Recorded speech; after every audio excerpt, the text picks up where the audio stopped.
know what I hate? I hate whiners, you know? I hate people who just complain. Had a guy in a joint one time, cell next to me, and he used to yap about everything. He used to yap about the food, and yap about the guards, and yap about this, and yap about that, and yap all night long. Fucking yap. Like a fucking 747, you know what I mean? Like an engine stuck right between your ears, and you can't get away from it because he's right next to you, you know what I mean?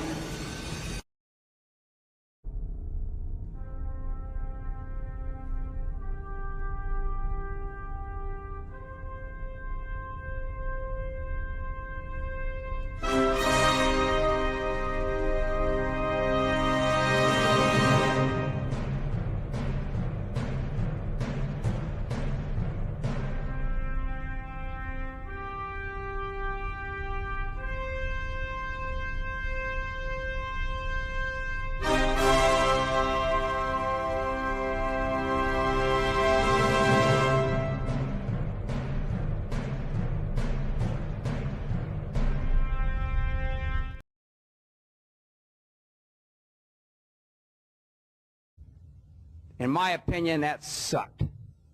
What's that? Playoffs? Don't talk about it. Playoffs? You kidding me? Playoffs? I just hope we can win a game. Welcome to the AFC East Shakedown. I'm your host, Tommy, and joining me is Mr. Captain D representing the Dolphins.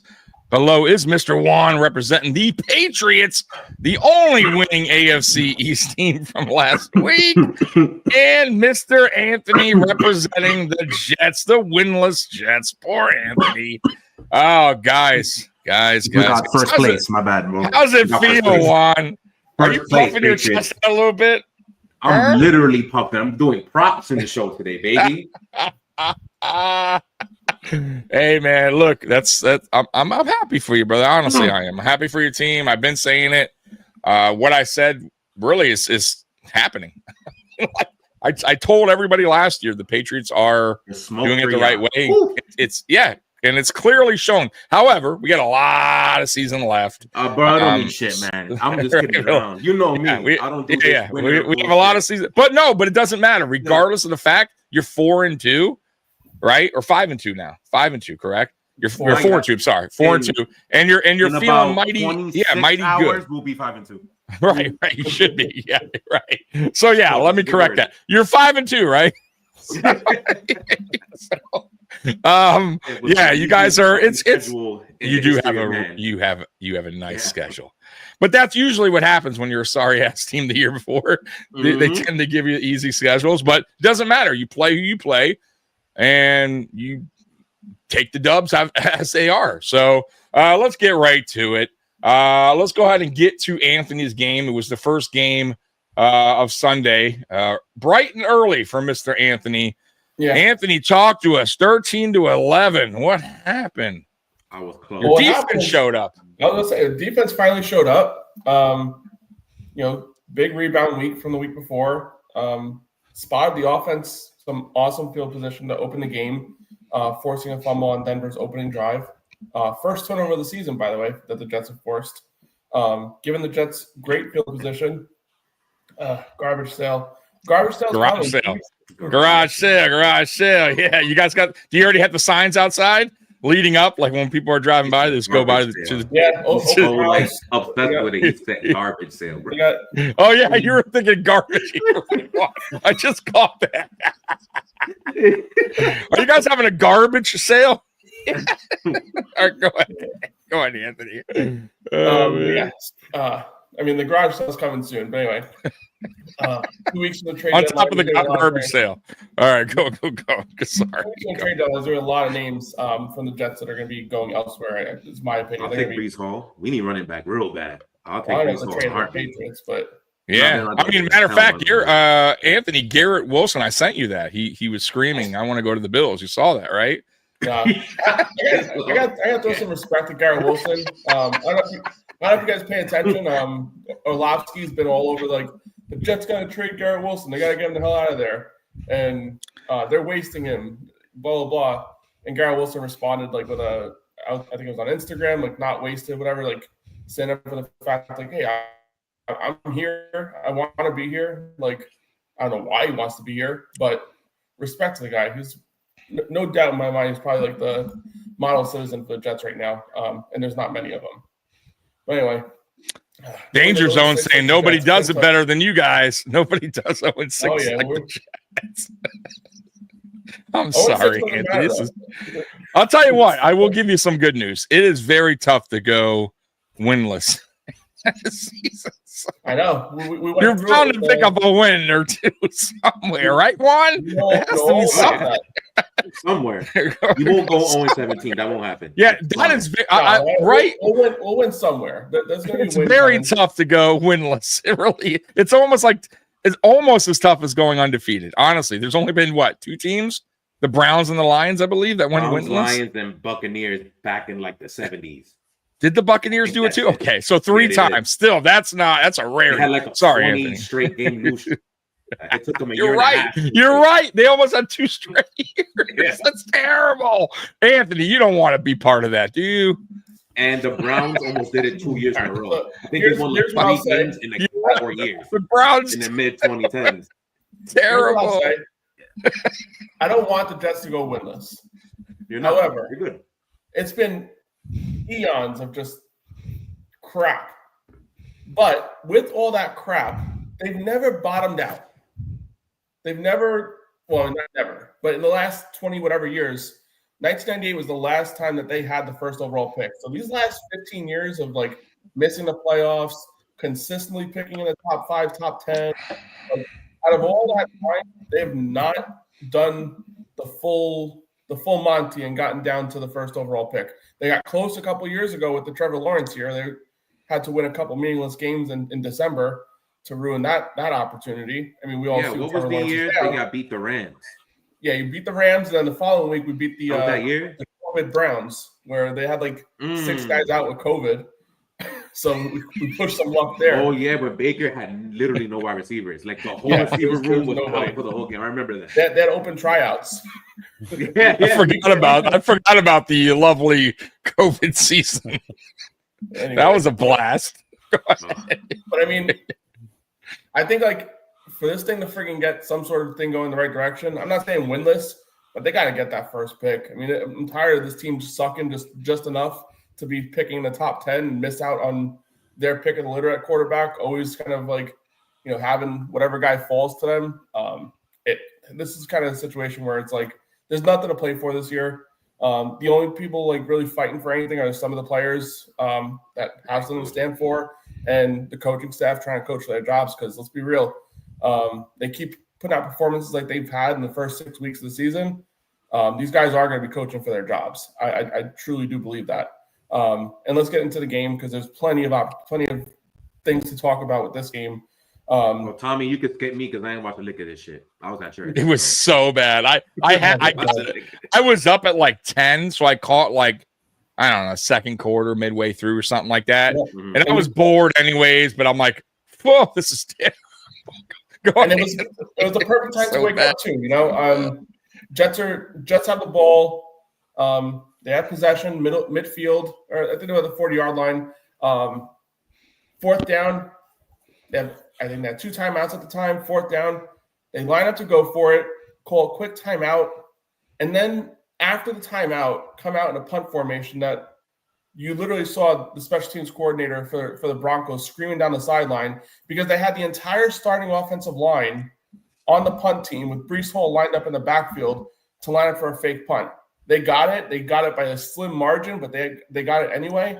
But the issue there is like there was no sense of direction of what was going to happen after they got that first down. They ran the ball a couple times, wind out the clock, and then Tommy, I think you messaged me like as it was going on. It's like it's 4th down. There's like 10 seconds left. They had a timeout in their pocket. Why don't you just take a timeout with like 3 seconds left and chuck it downfield? Right. See what happens. Yeah, dude, I couldn't believe. I'm sorry to cut you off. I couldn't believe. Daryl, Captain D, did you watch that or at all or no? In the first half? I did not know. It was the most disgusting thing I've ever seen in an NFL game. I'm not going to even lie to you. I don't know if I've ever seen that. Matter of fact, unless it was like a winning team, like the team was so up, they're like, "Fuck it, we're way ahead. Let's just go into the half or whatever." Like, dude. what made no sense on that, Anthony, on that drive was you go for it on a fake punt, which tells me, okay, they have nothing to lose, right? You're 0-5, right? So and I'm with it, right? What do you got to lose at this point? Right, just and who cares, right? If you fucking don't get it, you're a fucking 0-5 team. So you go for it on fourth down on fake punt, you get it, and then you take your sweet ass time rest away, and then you get to midfield pretty much with like there was maybe 40 seconds. I forget the time, but there was enough time. Yeah, there was plenty of time. It's bro, guys, literally he goes out there, Fields, and the plan was just to not do anything and let the time. Bro, who was it? Who was it? Kurt Warner? Kurt Warner was on the bro. Kurt Warner he couldn't believe it, dude. He was going, bro, he was losing his mind. He's like, what in the hell's going on here? Bro, he was so pissed off. He tweeted about it at halftime. He's like, I don't know what I'm watching. Why would you not at least? I can understand going, all right, one, I don't even understand on it. But anyways, if your whole plan was like, fuck it, why not hike the ball at 4 seconds, 3, and chuck that shit in the end zone? Worst case, even if you get intercepted, you know the chances of a return from the end zone. It's not a couple years to us. But it doesn't happen a lot, right? And you can get a PI. Yeah, you can get a PI. You can get a touchdown. It don't matter. Like at least give it, bro. At least what do you got to lose? So like I couldn't believe another game, which happened anyway. Right, it happened anyway. But bro, that is such. And by how much? At 2 points. 2 points. I wonder if the field goal made and not only that, bro. Difference. Right. Not only that, you had so much time, really, honestly, that you could have gotten field goal range. And you won the game. You would have won the game. Yeah. They were 15 yards away. Right. What are you doing? And then the end of the game. Go ahead. Sorry. Which is even more mind-boggling. Go. But to kind of continue the commentary on the Garrett Wilson situation, and this is what makes this whole situation worse, is that, Garrett Wilson had that whole little situation where he was like screaming on the sideline or whatever have you. He was approached about it after the game as far as like, oh, what was that about? And his commentary was pretty point blank. Like, after we got that first down, my mindset was like, we're going to be aggressive. We're going to get some points here. And there wasn't any sort of communication from the sideline. It's like, okay, here's our approach now that we got that first down. It was like almost like the coaching staff like expected to not convert and then didn't know what the fuck to do now that we got the first down. It's like, oh shit, what do we do now? And that's concerning when your players that are on the field, especially when your primary players is unaware of like what you're thinking after converting a major fourth down in a situation where a 2-minute offense to try and get down the field, try and kick a field goal. Maybe you get a touchdown, but that obviously, just offense doesn't know what the fuck that means. But yeah, I mean, the shitty part about this game, the Jets scored 11 points. 11 points. 2 points off. 2 points off a safety. A field goal off a turnover on the very first drive, where the Jets offense couldn't even muster a first down on their opening script, which is pretty ridiculous. And then another field goal on a massive kick return that got them close to field goal range. They converted one first down and then didn't do anything after that. So you were literally spotted by your defense and special teams. Out of your 11 points, 8 of them. And this offense, Justin Fields is not – I don't know what his problem is. I don't know if he's been hit way too much this season or what the case may be. He's not seeing the field at all. You can say what you want about the game plan. There are guys open. Like, it's not like they're like just like getting like covered and there's nowhere to throw. There are places to throw. He's just not trusting his eyes. There was a couple instances where the Jets ran a little like short out route to Garrett Wilson, whatever, and he's like clutching the ball instead of just releasing it. On the very last drive of the game, Garrett Wilson was open on one of those small out routes, whatever, and he hitched the ball, whatever, and then threw it a second late to where Garrett Wilson had to turn his body around to try and catch a football. And then by that time, the Denver defensive player already got there to be able to break up the pass. He's had this issue multiple times this season. The one I like to point out is the Buffalo game where we got smashed in that game. But in the end of the first half, there was a situation where Isaiah Davis was running open in the flat, and similar situation. He's wide open, And instead of Justin Fields throwing it to him when he's open, if he throws it on time, Isaiah Davis probably running for 20, 30 yards because there was a lot of space in front of him. But because that slight hitch, it allowed the defenders to come in. And then when Isaiah Davis caught it, it was only for like a 10-yard gain because there was wasn't enough room at that time. You got too close to the sideline. As we all know, NFL is all about timing. It's a game of inches. They say it all the time. You cannot hesitate when you're playing quarterback in this league. Teams are going to take advantage of that, and your windows are going to close very, very quick. And that's been probably the biggest problem I've noticed with Justin Fields. I don't know what we saw in game 1 of the season. That was something crazy. Justin Fields looked like somebody that you can build an offense around. And then ever since then, it's just been one bad game after another. But his career, it's been like that though, Anthony. He's had games where it's like, hey, whoa, maybe we got some. Hold on here. I agree. I wasn't thinking we were all getting some reclamation project here. I just thought, maybe there's something. Maybe there's something we can. How's your coach not making any change during the game though? Like when a game is going that bad, that's twice. That's like, I think that's twice now. He's throwing under 50 yards. Like, why aren't you not like at least going for any Tyrod? Who cares? Like, anybody at this point, like he was challenged. You have to be tanking. There's that's odd, bro. That's really he was odd. asked about that after the game specifically. Brian Costello of New York Post was actually one to ask the question. At any point in this game, were you considering going over to Tyrod Taylor to finish up this game because Justin Fields playing terribly? And Aaron Glenn's response to it was almost like he looked at the reporter like as if he was an idiot. Like, what are you talking about? Like, why would I do that? Like, it's like, were you not watching the same game that the whole country plus Europe was watching? Like, I mean, come on. Like, are you not watching this? Like, we all obviously saw that there was a problem at the quarterback position. And, if he makes a change, he doesn't have to make a halftime change. If he makes that change, like 10 minutes left in the game because the offense was just doing nothing, the Jets probably win this game. All they needed was that one drive at the end of the game, get into field goal range. I mean, why don't you go for a field goal there, Anthony, by the way? Why would you trust a guy that's going 45 yards? 62, you mean? It's 62. Listen, I rather trust a 67. Fourth and 8 for they were put in a really weird situation. Like, do you trust Justin Fields to convert a 4th and 8 at the end of the game, or do you trust Nick Folk to a 62-yard field goal? And Nick Folk all day. Right. I mean, Folk earlier in the season hit a 58-yarder and he had room to spare. And granted, every field goal is created differently, but he converted a field goal in that same type of situation, end of a half type of situation. And made it with plenty of room to spare. Probably going to hit 62.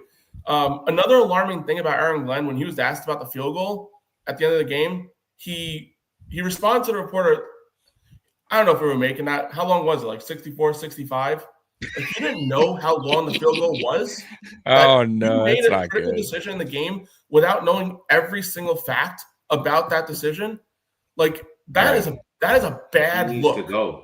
And he should know that this season they changed like the football thing for the kickers, and kickers now are like kicking further than they ever have. Yeah, because they did something with the footballs now, like so they made it easier for kickers now. So he should know like these are like a 62 in today's NFL is it's makeable. It's pretty makeable. It's more makeable than Justin Fields converting a 4th and 8 when you're right. You're right. You have to have a feel for the actual game. Like, coaching is about having a feel. Like, absolutely. We've seen so many times. I look at it like the 2010 playoff game where the Patriots and Jets were playing. Early in the game, Bill Belichick went for on 4th down, and his biggest response to that way back when, top 3 most hated game I ever fucking watched is that game. Oh my god, I loved it. Last playoff win for the Jets, by the way. Exactly. Last playoff win for the Jets. What you got, Glenn? I didn't want to hear this shit. I thought we were moving in the right direction. I was like, oh boy, 2 straight AFC Championship games. What's the worst that could happen? 15 years later, we still haven't even sniffed the playoffs. But anyway, yeah, Bill Belichick basically said, like, there are certain times where you get into a game and you just get a feel for the environment. The Jets defense is coming out humming. They They had a short situation, and he felt like that was a situation where he needed to go for it to try and change the tone of the game. Didn't convert. Jets were able to kind of capitalize on that. But you have to have a feel for these games. The feel for this game was that Justin Fields was not playing well. He wasn't seeing the field right. And then what makes matters worse, on the very last play of the game, Garrett Wilson had to leave the field because of an injury, because of that play right before I was just mentioning, where he threw the out route and hit Garrett Wilson late. Garrett Wilson had to make a weird maneuver to try and catch it, ended up injuring his knee a little bit. He'll be fine. He'll be back in a few weeks. But because of that, you're going to have 4th and 8 with Josh Reynolds, Tyler Johnson. These no-name wide receivers, and you're trying to trust Justin Fields to find the open guy in this batch. And mind you, there were open guys in this situation. Denver came with an all-out blitz, and he takes a sack on 4th down, which is literally the most embarrassing. Which you can't do. You at least throw it up. Yeah, there's nothing to lose. Throw an interception doesn't matter. You're going to lose anyway. The last thing you do is take a sack in that situation. But Justin Fields is a great quarterback because he hasn't thrown an interception all year. Yeah, because he's not taking chances either. And that's the biggest problem. He's got to start taking chances. He's got to be aggressive. He's got to push the ball down the field. And I understand this is a bad time to be saying it because Garrett Wilson's out for a few weeks. But guess what? It's the NFL. This is his last chance to be a starter in this league, and I think it's running out really, really quickly. And exactly, it's already run out. He should be out the league. He's illiterate. Yeah, I don't even know if he's his last chance to be a backup. I mean, he's so bad, Anthony. He has, like I said, he has moments, Anthony, but he's just not enough of them. Just not enough. And he's been in the league way too long to be like, hey, maybe he'll turn it around. Like he is exactly who he is. He's what you see.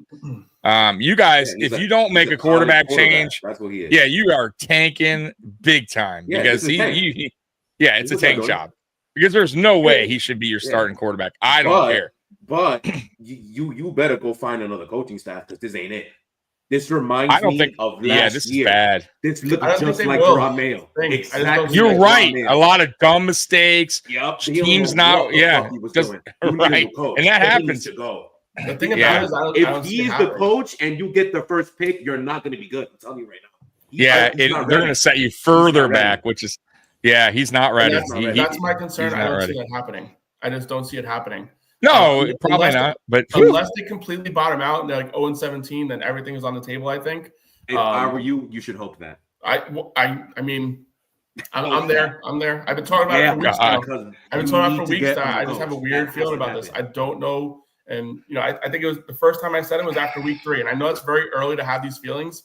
But sometimes when you're going through this shit, you see a coaching staff and you kind of already get an idea of the direction they're going. And obviously things can change. There's still plenty of time for it. They like to point out Dan Campbell and the Lions 0-8, whatever. They didn't look like this. But I remember there's something about there's a tangible difference in what the Lions were doing with Detroit with Dan Campbell than what we're seeing here today. They were in games. They were fighting. They were going for on 4th down. They were going for it in minor key situations where it's like, screw it. What do we got to lose? He's punting 4th and 3 on the 40-yard line for what? In a game where your offense can't do shit, you got to steal a first down here. Campbell had a feel for the game, as you said earlier. Campbell had situational awareness, which made his players into the program. Exactly. Look at the Saints right now. The Saints suck, but they play hard. They are put in the correct positions. They just ask so they can convert. But at least you see progression. Or fight or anything. You see, right. And since we're talking about progression, there was solid progression out of the defense. I don't know if it has something to do with the fact that Denver was sleepwalking and that's what I think. Didn't get enough sleep the night before. It looked like a sleepwalk type of game potentially, but the defense was humming. They were flying around. I think Jarvis Brownlee, who I gotta give some props there too. The Jets made some weird trades right before the season started, bringing in Jawan Briggs, Harrison Phillips, and then a few weeks ago bringing in Jarvis Brownlee for minor trade packages. Like there were pick swaps where they gave away a 6th, got it, and sent a 7th type of thing. But they ended up bringing in 3 quality players that are going to be probably starters the rest of the season. And all these players have control too. So Jarvis Brownlee is on a rookie deal. Jawan Briggs, who's pretty solid defensive tackle, run stopping guy, but he's actually been really solid at that spot. They found starters a week before the season started in areas like Cleveland where their defensive line is stacked. Someone was going to shake free. Someone's going to make it to waivers, and they were kind of quick to the gun and say, hey, instead of sending him for nothing, we'll send you a 6th-round pick for him. Let's get him in here. I mean, that's something that's good IQ for a front office. I'd like to see a little bit more of that. I'd like to see him be a little more aggressive. Maybe this offseason trying to get some receivers in here. But to go out there and get a few starters on the defense that you have control over for the next 2 or 3 years, I think that's a big move because they're going to have to fill those spots. Michael Carter II, he's a nickel player, which Brownlee kind of comes in and be your starter. He'll be traded. He'll be traded at the trade deadline, most likely. And you need somebody to start there, and you need someone you can look at, not have to fill out. Jets talk. I'm not going. But the defense came out. They played solid. I got to give Jermaine Johnson his first game back. He's the leader of this team. I don't want them to trade him, but he's probably one that will get traded as well. But he was a big reason why the defense took a step back in my eyes last year. When he tore his Achilles in week 2, that defense took a major step back. The last few weeks since he's been injured, the defense played like shit. His first game back for them to play with a little bit of chutzpah or a little bit of like passion. That says a lot about potentially his leadership on the field, and I'm hoping that's a sign for this defense moving in the right direction. All right. Well, that was 25 minutes of just Jets torture. Hey, I deal with it. Anthony. All right. All week, man. Scott, we're on another Jets therapy session. We're just having Anthony in the therapy seat. Captain D, I mean, Juan.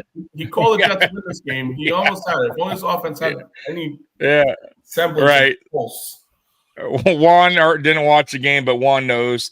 We already been talking about it. The Jets have issues, right, Juan? Captain D, you have any thoughts? Yeah, you have any thoughts before we move on? He didn't say nothing the last 27 minutes. Captain D's like, you don't care. This team fucking blows. We're just laughing at him the whole time. Fucking Jets are worse than my team. All right. So, anything, Captain D? I don't want to shrug you off. Any positive things you want to give to Anthony? Anything nice you want to say? Oh, well, yeah, of course. Oh, there you go. See, I knew there was something nice. Go for it. He's a sweetheart. He's a good guy. He is a sweetheart. There's always something nice. So, hello to everyone on the podcast. There he is. I've had a 2-week hiatus of being away of the podcast, so it's nice to see everybody on the podcast. Curtis, hopefully we see you next week. Take a break. I took a break. And then I had a game that I went to my son with, but it's nice to be back on. But that being said, it's always a process, and there's the good and the bad, and this is going to be a process, or I should say the bad and the ugly. It can get really ugly. That's more accurate. You know what I mean? It can get really, really ugly, and I can easily say this, and Tommy knows this, that when you're losing and there's no structure. Believe it or not, I'll share a quick story real quick. Me and Tommy have played. Believe it or not, we played a lot of sports when we were younger together. That's right. We were on a team that was really bad and dysfunctional. Oh no! And when you're losing, on top of you guys played for the Jets.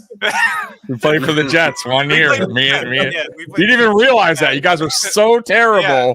Me and Captain D were out. Right.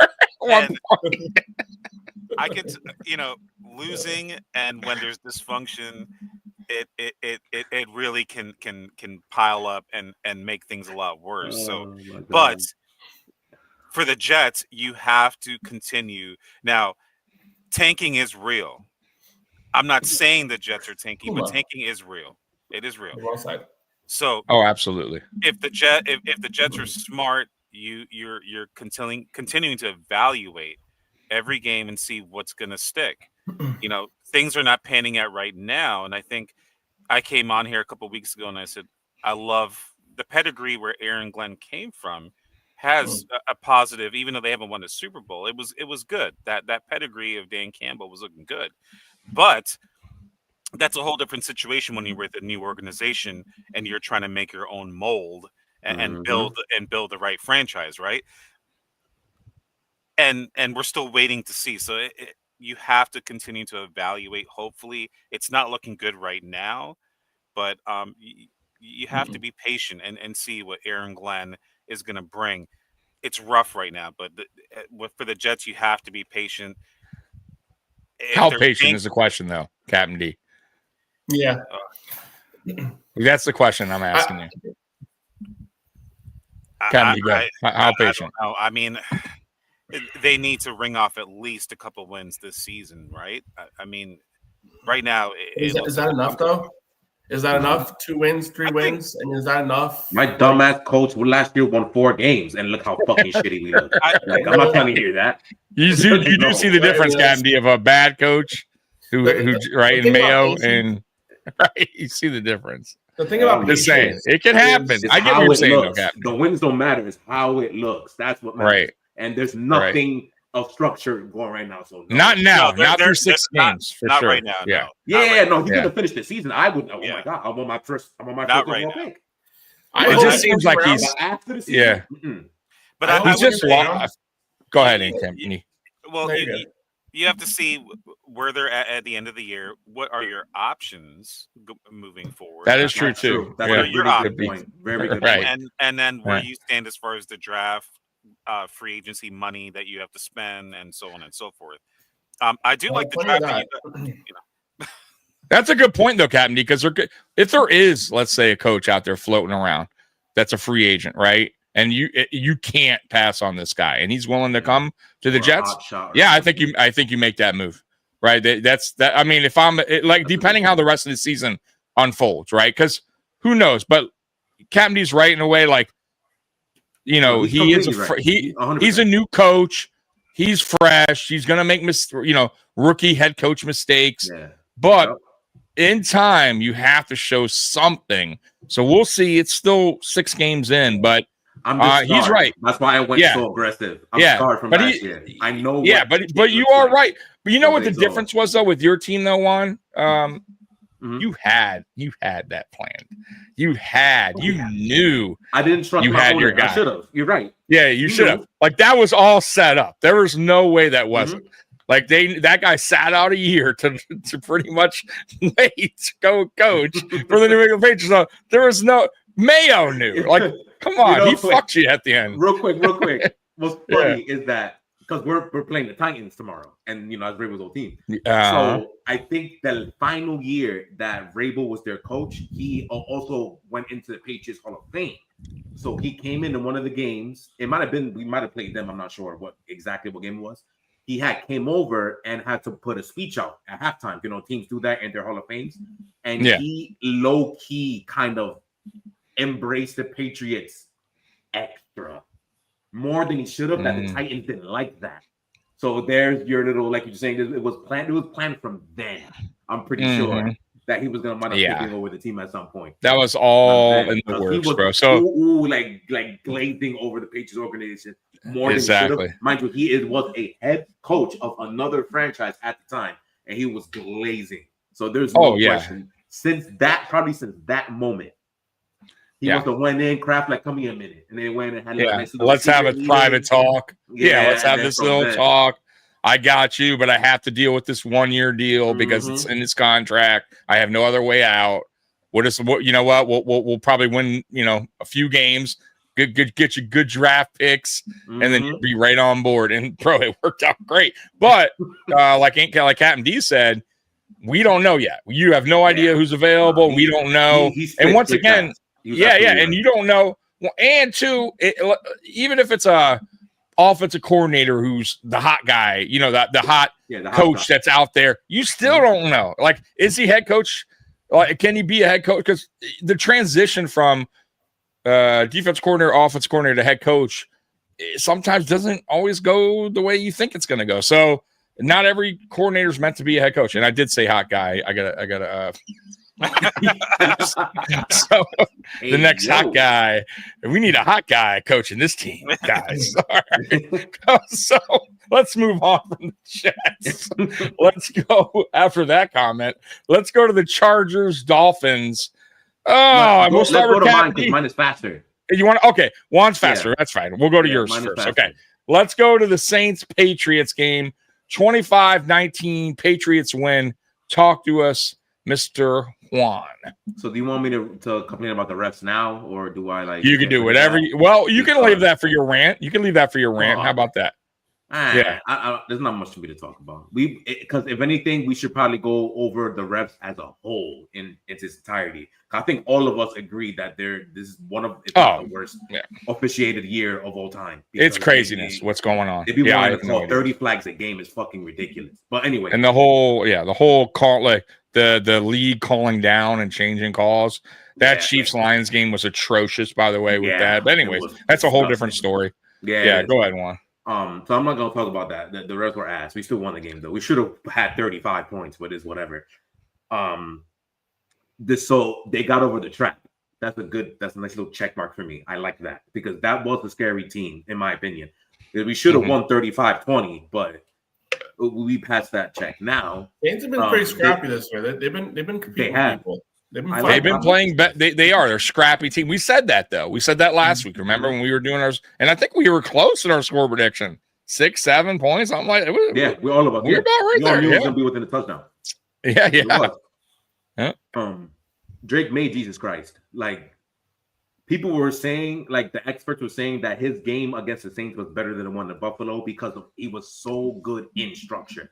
Like all he did was look like an old Breeze and Manning, like in the pocket, maneuver the pocket, and hit 70-yard bombs over and over. There was one sequence, this is due to the refs too, where we were like on a 3rd and long because the refs made us go that far. And then he basically would have converted 2 straight 3rd and like fucking 20s, hitting 70-yard bombs, but the refs called them both back at the same time. And I'm just like, dude, this dude is on another fucking level. Like, what?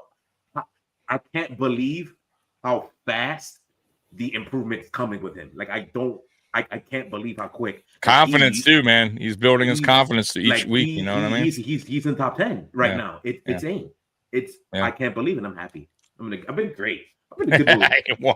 I've been on vacation this week too. I have a work in the week also. So vacation, team winning, first place. Feels good, doesn't it? I don't care about the first place. I know that's not gonna last. Yeah, but you got everything right now is going good though. I'm just happy good that we're winning. The division thing, I'm not. Well, absolutely. No, I get it, but that's just a cherry on top going into after 6 games. It's pretty cool to know that the quarterback's really progressing well. Like, you know what I mean?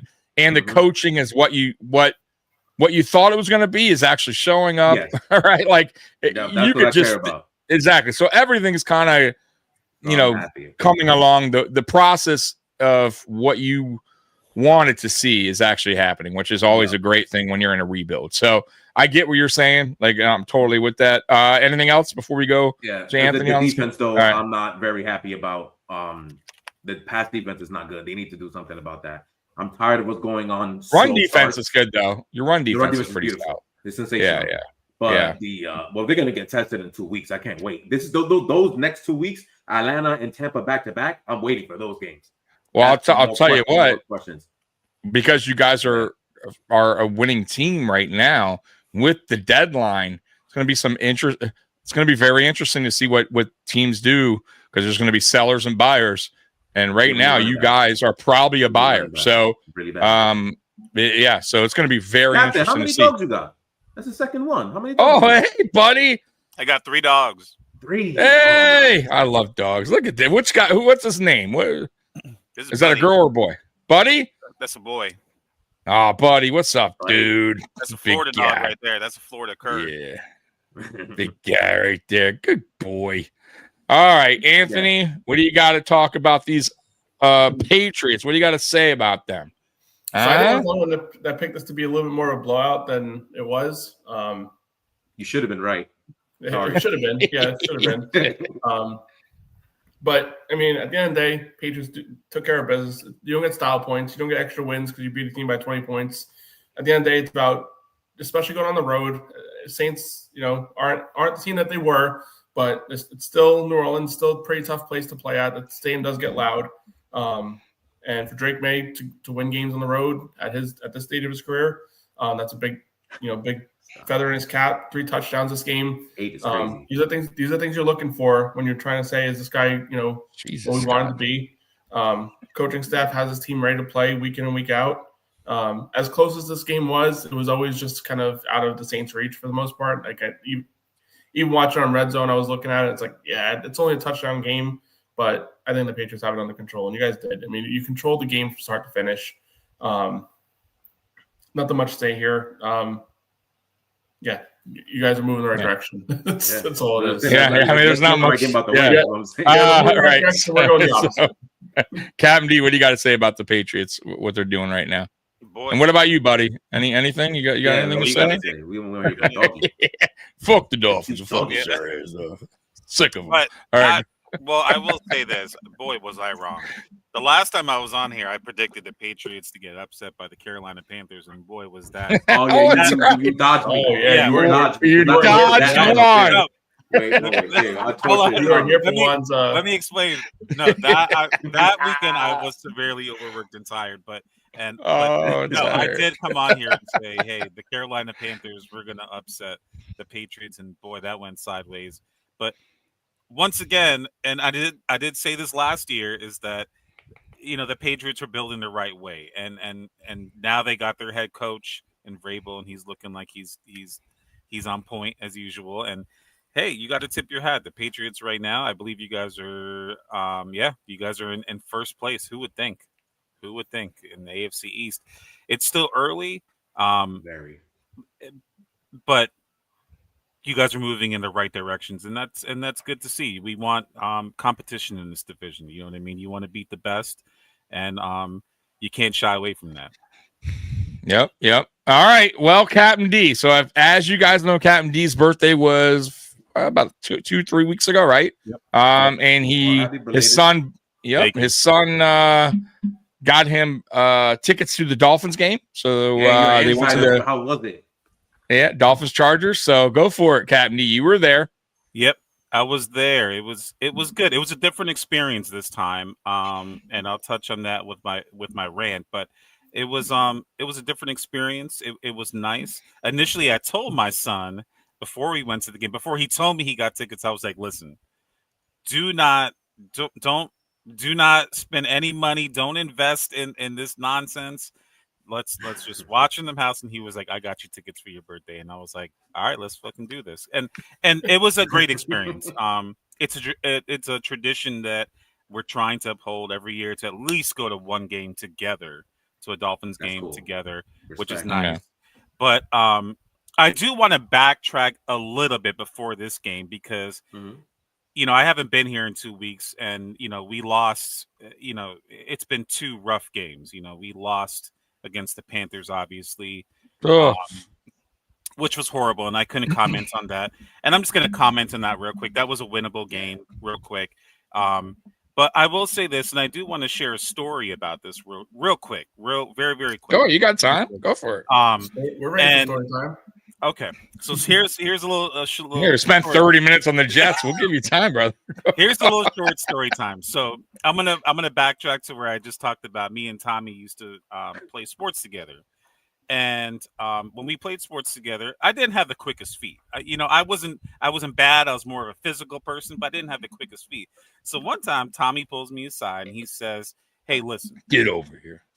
Get over here. Let me talk to you real quick." And he says, if you're getting beat, all you got to do, you just got to tug on that jersey a little bit. Just if you get blown by, you just pull on that jersey just a little bit. And I was like, wait, what? What are you talking about? He was like, just little quick pull, and on a jersey, a shirt, whatever you can grab, just grab just a little bit, and you just let go. And I was like, all right, and I did it, and it worked. And he even told me, he was like, you watch this, watch how I do it. He even instructed me. But in that game, Jack Jones, you were called on several different penalties, and it was blatant.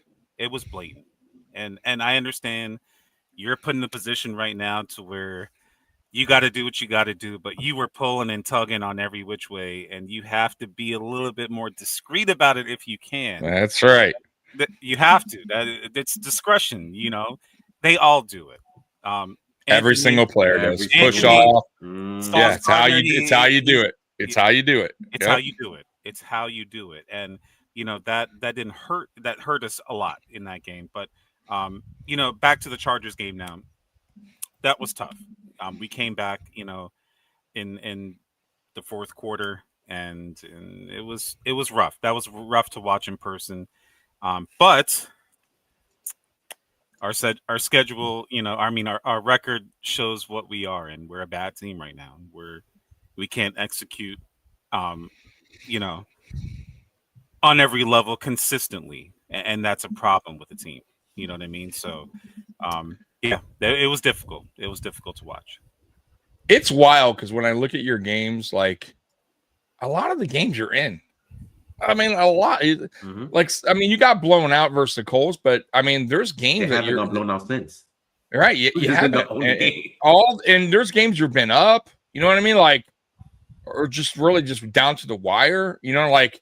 So you're not like the Jets. You know what I mean? Now the Jets have been obviously they had a couple close games the week one and this last week. But, yeah. Week one was the only one. I would say the Dolphins, man, 1-5.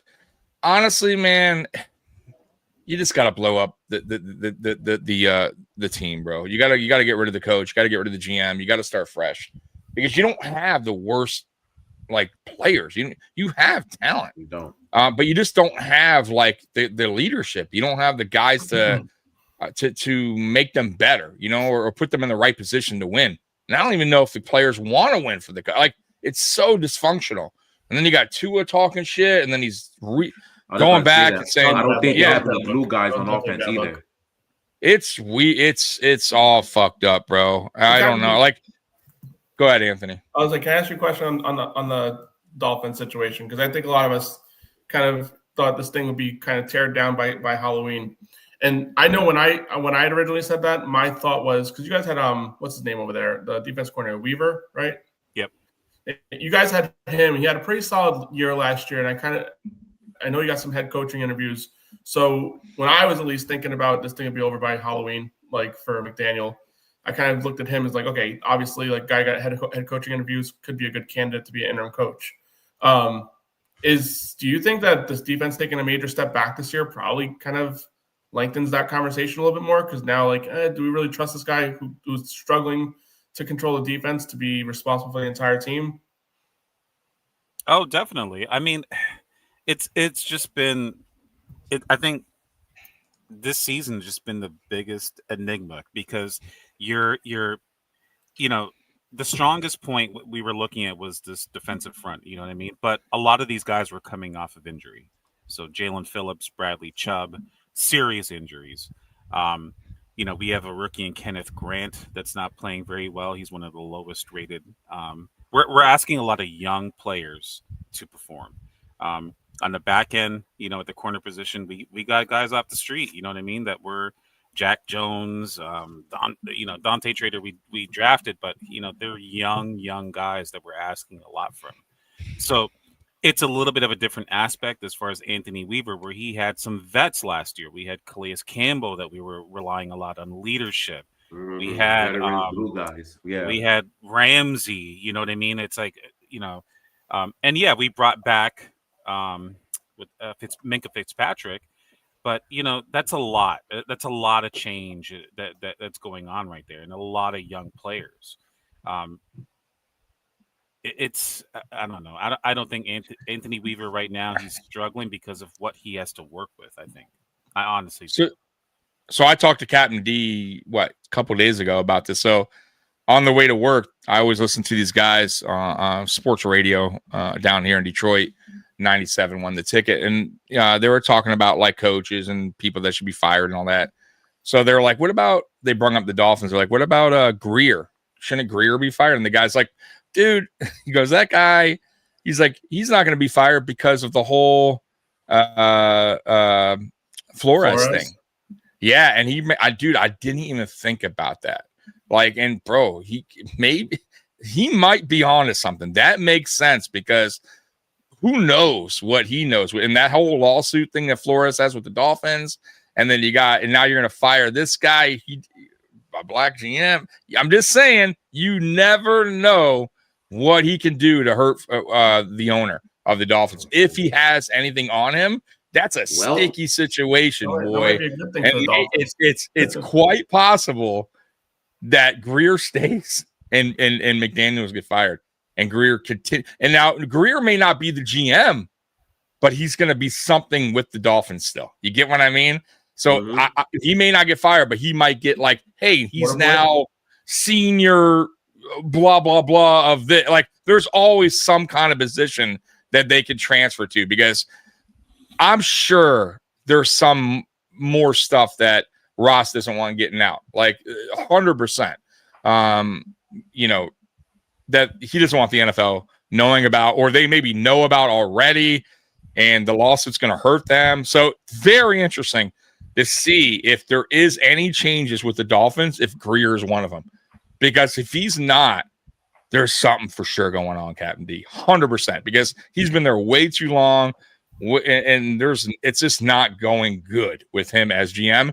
And it's just odd that you wouldn't let him go after this amount of many years with the GM. That's just a team that's underperforming year after year with talent. You know what I mean? It's just odd. But go ahead, Captain. What do you think about that? I think I've been going back and forth on what, I came out and said by week 4, if we started off poorly, McDaniel was going to be gone. But and clearly that hasn't happened.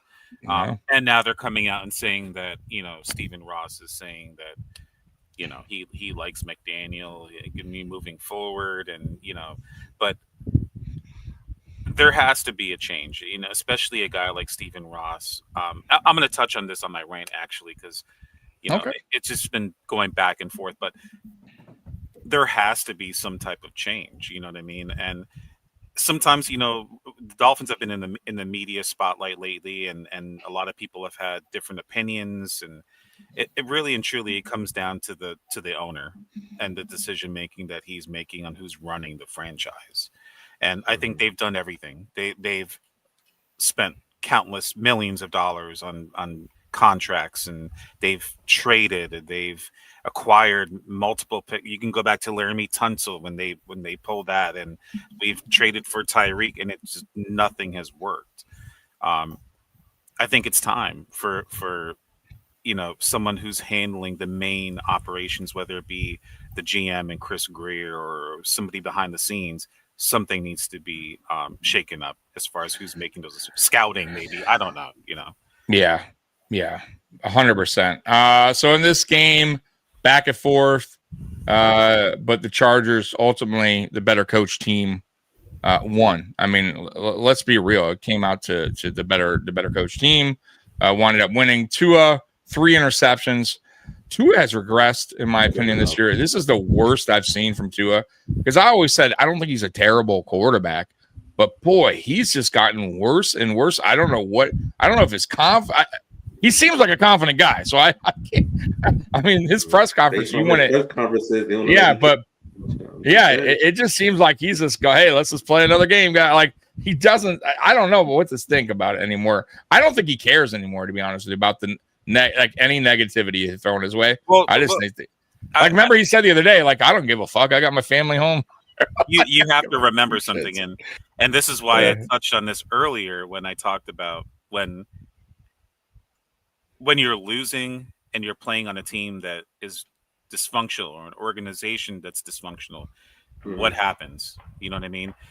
I said this before. I'm like, when you're winning and things might not be the greatest, but you're winning, it helps a lot. But in sports, and when you actually care, it damages a lot of things on many aspects. Resentment, and now people are starting to point fingers, and you're frustrated, and you're talking. Tommy, this is what I was talking about. When it's a hot, flaming mess, and the Dolphins and the Jets are in the same aspect here. They're being scrutinized on so many levels that it becomes a dumpster fire. And this is when these types of emotions start coming out. And the Dolphins have been, let's just be honest here, on across the board. For some weird reason, the Dolphins have been under a freaking microscope more than ever in the media this year specifically. And we've done it to ourselves too, but it has been ultra microscopic this year as far as the Dolphins. I think it's because fans are they want to move on. Honestly, I think it's more so Dolphin fans they're done. Like, and I understand, look, here you guys know, like, except for Juan for the most part. Juan had the same coach for many, many, many seasons. Things were great for a long time, and it finally kind of went downhill, but it wasn't that long before they found a coach and moved on. But we all, Anthony, Captain D, me, we went through a period where we were just cycling through coaches, and it was a hot mess, man. And it's tough to find the right guy, and right GM. You know, it's kind of like I always say that chain, right? So each chain has links, right? So if the owner doesn't match up with the GM and the GM doesn't match up with the coach, it's not going to work. So clearly they've had way more than enough time to make this work, and you got to move on. I mean, and I think right now that's what Dolphin fans are screaming, right? This wasn't a 1 year like Anthony's talking about his coach, right? Where it's like, all right, you know what I mean? I get where some fans might go, it's only 1 year. You know what I mean? Like, let's settle down here. It's been more than a year for the Dolphins, right? To get it right. And I feel like as fans, if fans are getting upset, what about the players in the locker room, right? Like you said, like, what about these guys they're out there like giving it all they got, or just, you know, it's a physical game, right? Their bodies breaking down, right? Each season with bad results, right? With a coach that you just know is not the guy, right? And they're not going to publicly say it. Most of the time, players just mind their business, go to work, and that's it. But yeah, I think that's why you're under a microscope. I just think it's time, and I think everybody knows that. And maybe your owner's just not hinting enough where he's upset about it or he's ready to move on. It just seems like he's just continuing to go with the flow, which fans don't want to hear that shit. They do not want to hear it. They want results, right? This is what they want. You want results. So if you continue to be a bad team, it's fans and media is going to talk more and more and more. So that's what's going on with the Dolphins, man. And obviously losing doesn't help, right? On top of it. So it's time for a change. I think that's all the fans want. That's it. You know what I mean? And I get it, right? We've been down that road before plenty of times, Captain D. Where the time is now. You got to move on. And if that's not the next guy, that's not the right guy, okay. You know what? You keep trying until you find a fucking right guy, and then you'll see better results. But right now, McDaniel's he's not it. And you could tell he's getting fried. He's like, he's just, man, he's gotten worse with his press conferences. He just seems like a guy that just is lost, bro. So I have no idea what's going on with him, but he's just out of it. But yeah. Anyway, so Scott Blakely, man, he's really not happy with our coaching staff, and I'm not either. Anybody else have any thoughts about this game before we move on to the Bills game? No. All right, so let's get into it. The Bills lost. They put up a fight. Yeah. Unfortunately, Bills lose 24-14, second in a row. Funny stat, which I didn't even know. The Bills have lost 2 in a row since 2017. Since McDermott took over the team, yeah. Since McDermott's taken over, we have lost 2 games in a row each season, which is a wild stat. But and look, I'm not happy. Everybody knows how I feel about my team's coach, and it's weird because we're sitting here talking about other coaches with losing records and they got to go, and I'm talking about my coach with the winning record, and I'm not happy with him. But there's reasons, right? And the reason is, look, when you have the best quarterback in the NFL, which I think he is, right? And even if you argue that he's not, he's at least top 3, right? You can't argue that he's not at least top 3, right? If you have that type of talent, you should make the playoffs regardless. You should make the playoffs pretty much every single year, right? Your window should be open as long as that guy's on your team. So getting to the playoffs, I don't like, I think any coach can get here and get this team to playoffs. I don't feel like McDermott's this wow of a coach. Like, take Allen away and you put an average quarterback, good at quarterback. I don't know if we're winning each year or going to the playoffs each year. So I don't really technically think he's a great coach or a guy that's, moved the needle or this, they always talk about him being this defensive guru. His defense is stale. It's predictable. It's very bland. It's a soft zone, bend don't break defense that we've been seeing for years. And it just doesn't work. And the type of players he brings in are usually playing out of position because that's what he likes. He likes the smaller, athletic, faster guys. But these guys tend to get hurt because they're playing out of position.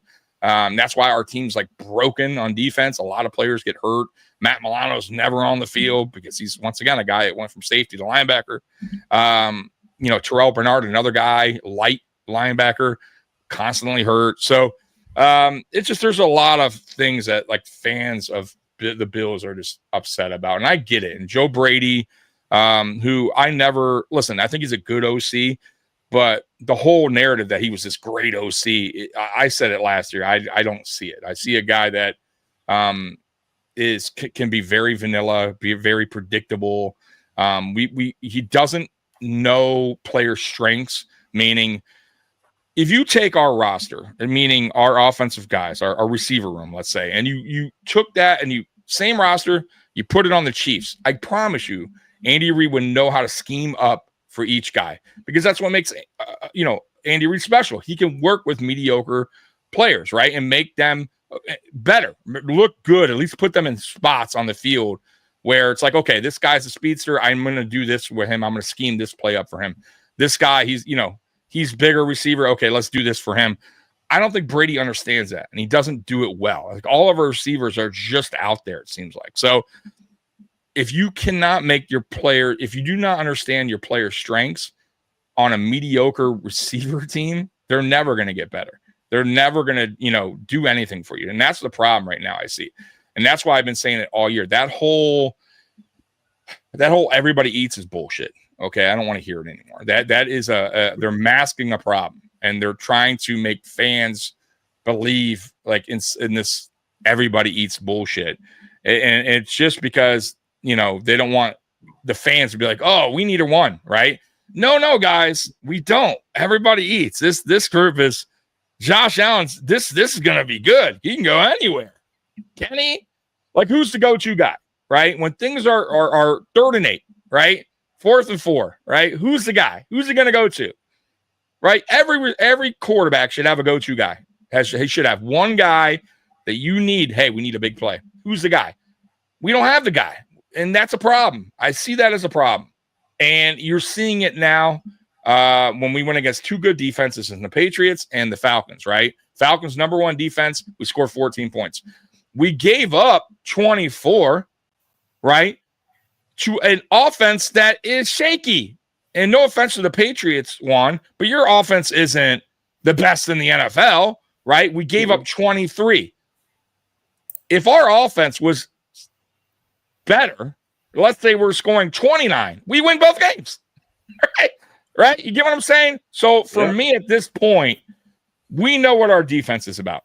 It's not very good, right? So if we're giving up 24 and 23 to okay offenses, what happens when we play against the better offenses? They're going to give up 30, right? Look at Baltimore, week 1, guys. We gave up 40 points. What did it take to beat them?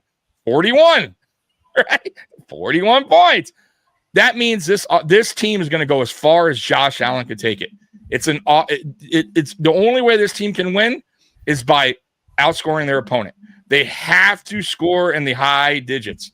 I'm telling you guys right now, this team is just not built good for defense. It's not going to be, right? So that's the problem with this team right now. And if our offense is in a funk, this defense also doesn't play well when trailing, meaning when the Bills are trailing, the defense doesn't play well, right? It will crack.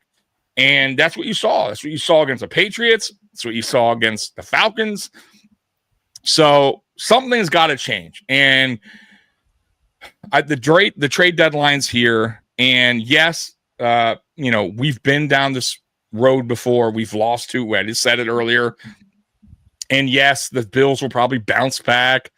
But that's not my concern. My concern is when we get into the playoffs, this won't work when you're going against the best. because the best is in the playoffs. So fans don't get that, and I think they think I'm bitching and complaining, but the reality is what you want in an NFL season is a Super Bowl. That's what every team wants, and I get it. There's only one at the end of the day, but we're year 9 in, and the window's open.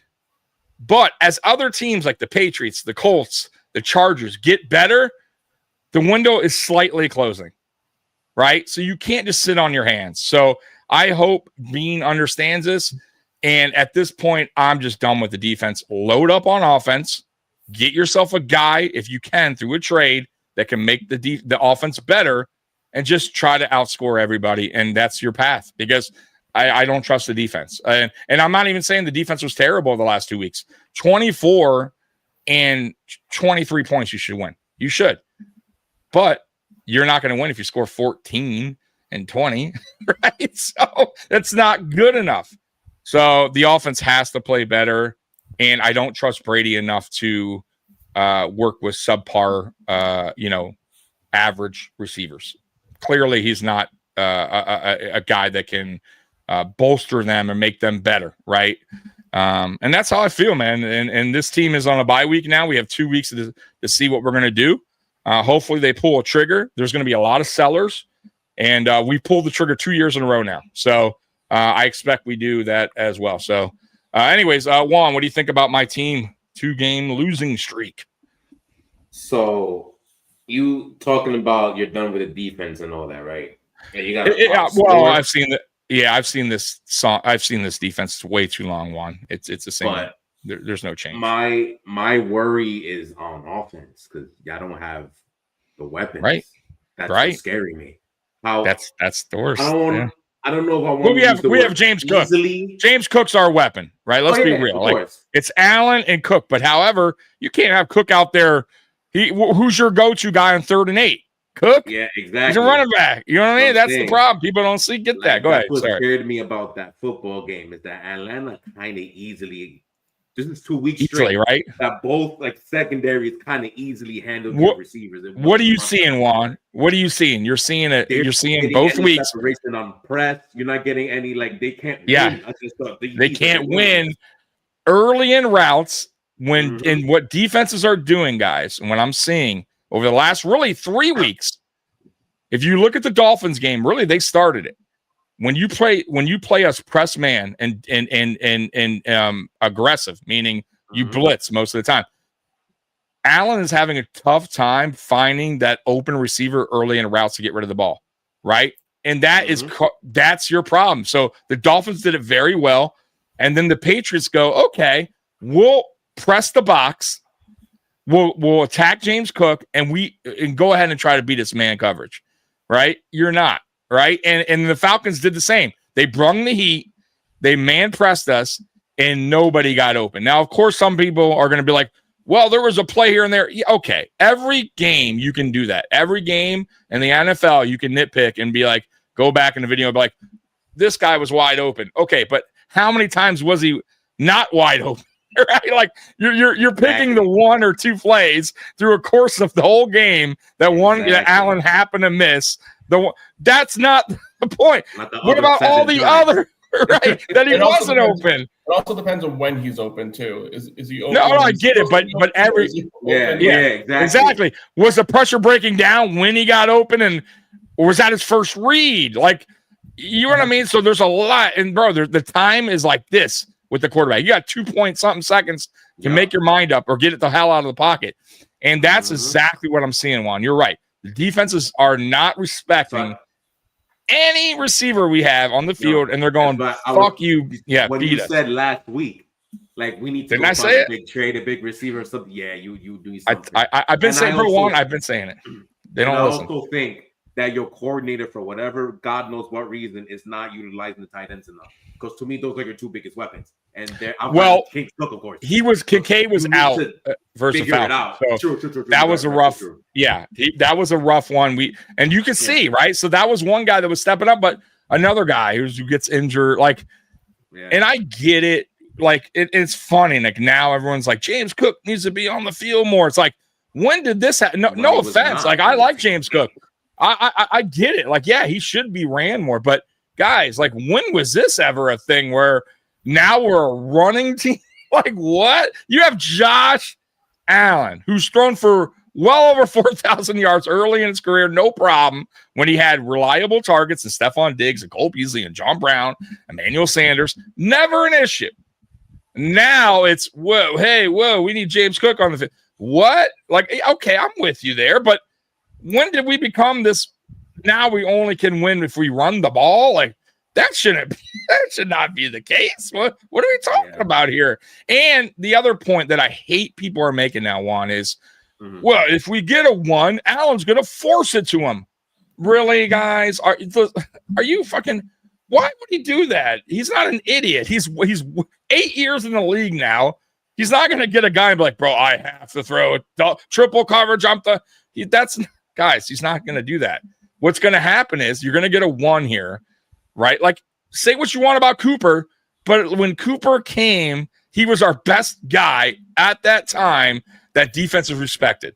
And he was a guy that Allen could go, yeah, this guy probably can get he's getting separation. And it made a difference. And he also opened it up for everybody else. If you have that guy now, he won't need Brady scheming him up. He's just going to do his job, which is winning his one-on-ones. That's it. Allen doesn't need to force to throw it to him.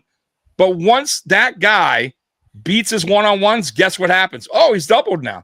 Oh, Keon's open now. Oh, well, Khalil's open now. Duh. God, I keep telling you guys, nobody wants to listen. You have to have that guy. I'm not saying you need an alpha, but you need a guy that's a 1 that's respected, that can get early separation, that demands that respect. Yes, that's it. We don't have that guy. Name the guy. I keep telling people, who's the guy then? Name the guy. Go-to guy right now. Dude, name it. Name him. I don't know, where everybody eats. Oh, your quarterback doesn't want to hear that. Your quarterback wants to know it's 4th and 3, game on the line. I got to find my guy. It's this guy. No, it's this guy, maybe that guy, or this guy. And like you've been saying, this isn't an immediate, like, I'm not going to make the playoffs issue. This is a playoff issue. So when you got to go in the first round and you're playing against a halfway decent defense, you have a fucking issue. It's a problem. Exactly. Yeah. You're still going to win 10, 11, 12 games. That's happening. No matter what. Like George Pickens, 6th-round pick to the guy. I would have done that all day. He would have been our best receiver. And I'm not even saying he's great. He's just a better option. That would have been a problem. Yes. So you see you understand where I'm coming from, Juan. When it comes to this, you have this team will only go as far as Allen will take it. Nobody ever has said this team will go as far as McDermott will take it.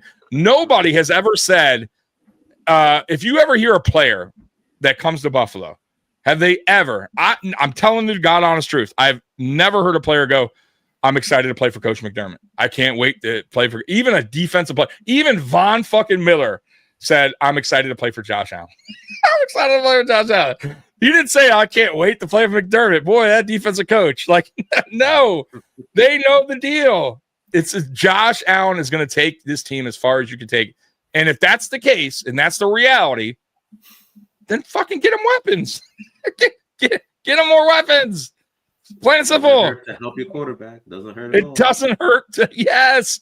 And the window will all, like, once again, and that's the fucked up thing. I keep telling people, it's like, so when we built the state, or when we started to build the stadium, remember, I don't know if you guys recall that, like, you know, whenever they build a stadium, they have the GM, they have the coach, and other people out there, and they have like gold shovels.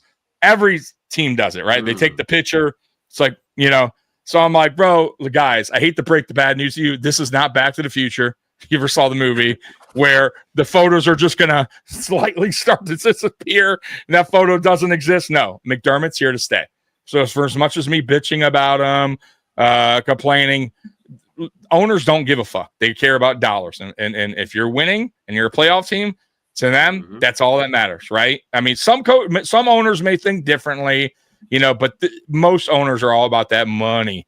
And if we're winning, we're selling merchandise, we got the new stadium, he could give two shits. He's not letting McDermott go anytime soon. So the only way we're winning is if this offense catches fire and Josh Allen wins it for you. That's it. It's the only way. It's not going to be because McDermott turned around as a head coach and got the defense right. Like, and by the way, guys, too, and that's the other argument. I'm not saying that the Bills shouldn't go and get a cornerback too, right? To replace Trey White or if he's available, which they are.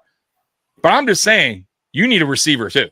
You need to get a receiver. You need a CB2 because Trey White's not the guy. Yeah, that's it. Points. Exactly. That's my point. So adding a cornerback, it's not like I'm not saying don't do it, but that's not gonna help us much. Now, adding a weapon where you go score more points, absolutely. Last year, I said it best. We went from 26.5 points per game, and we got Cooper. We went to 33.5. That's a huge jump, massive jump. And I tell you people all the time, where did we go that year? AFC Championship game. Say what you want about them, but clearly the everybody eats last year didn't work. Why? Because we went out and traded for a receiver. So Tommy, we're probably going to do it again. Who you eyeballing? Like, you have options out there? You're like, there's not. Listen, and I don't want to hear about the cap either. Fuck the cap. You can always work around the cap. There's ways to work around it. So I don't want to hear about the money thing. If you want a player, you can make it happen. Okay. So people get too twisted about, we only got like guys. Every GM knows what they're doing. They know how to maneuver the cap. So I don't throw that one right out the window. There's a lot of receivers right now that are going to be available. I believe that the Bills probably, if they want, can be part of that trade or at least try. Obviously AJ Brown's name's been thrown out there. I don't know if it'll be AJ Brown because I don't know if they want a Stephon Diggs thing coming back to Buffalo. And he seems to be one of those players that maybe they don't want vocally on this team if things aren't going right. I wouldn't care. I take a chance. I don't care. Agree. I think that's something there. Yeah, he's a really good. He would be an unbelievable addition. But there's Olave, who the only problem with him is injury history. And who else? Jacoby Myers. Yeah, concussions. Myers is out there getting the name floated around. Jalen Waddle's name getting floated around, which I don't see happening, Captain D, but his name is getting floated around. Yeah. And who knows who else, by the way. There could be other names floating around. I just don't know. And then there's free agents for defense. You still got Asante Samuel out there who just went through, who passed his surgery thing, like his evaluation. He's good to go. So that's a guy that, hey, if you're willing to do a 1-year deal, a prove-it deal, I would gladly sign him over Trey, like replace Trey White. What's the worst going to happen with that? So there's guys on, and I don't know what's going on with Wilkins, but if you need defensive tackle and he's healthy, I don't care what he's done in the past. He's a special player. I would absolutely sign him to a 1-year deal if he's healthy. He would instantly boost the defensive line. And I know people don't like him, but guess what? You'll like him if he's making plays. You won't give two fucking shits if he's making plays. Like, sure. I don't even care who's grabbing. If we're winning games, little grabby grab. I could get, grab all you want. As long as you're grabbing a Super Bowl trophy at the end, I don't give a shit about that. I don't think anybody will either. So, and I'm not in the locker room. What do I give a fuck about? You know what I mean? So that's all I'm saying. Like, but you definitely need help for Josh Allen, and that's it. So, what's your thoughts, Captain D? Oh, this game. So I was able to actually watch this game. I was at home and I watched the game. Ugh. And it was interesting because miserable. But you ever heard the saying, like, you ever see, I remember the Andre Hopkins back in the day when he was there's a clip of him and that's crazy. And Hall, and he was like, I fear God. I'll tell you what, that saying right there, I fear. The Atlanta Falcons were bringing it on Monday. Yeah. They were fucking serious. That was a physical game. There was a lot of injuries on the Bills side. They were just, it was a home game. I think this game would have been different on the road. I don't think so, Cam. I feel like it would have been. Because I don't think so. The Bills' home game. We were home against the Patriots. We were home against the Patriots, Captain D. And this was a better defense. And I want everyone to really pump the brakes here. The Bills are gonna make some adjustments here. They're a smart franchise. 100%. They're gonna adjust and tweak. I want everybody to remember. Unfortunately, I'm gonna say this, but he is the best quarterback in the league right now. Unfortunately, he is. Yeah. He is. Yeah. You can say whatever you want to say, but if you know, you know, and they're gonna make adjustments. They're gonna learn from this. The defense worries me a little bit more. It really does, the defensive side. But if they can get some help on the offensive side, they do need a dog on. I'm not dogging anybody there. Shakir, he's playing the part. Coleman, he's struggling right now. He's had a outside of Shakir, man, everybody's inconsistent, bro. Right. Outside of Shakir, I have no faith in. I mean, like I said, man, Captain D, it's the point.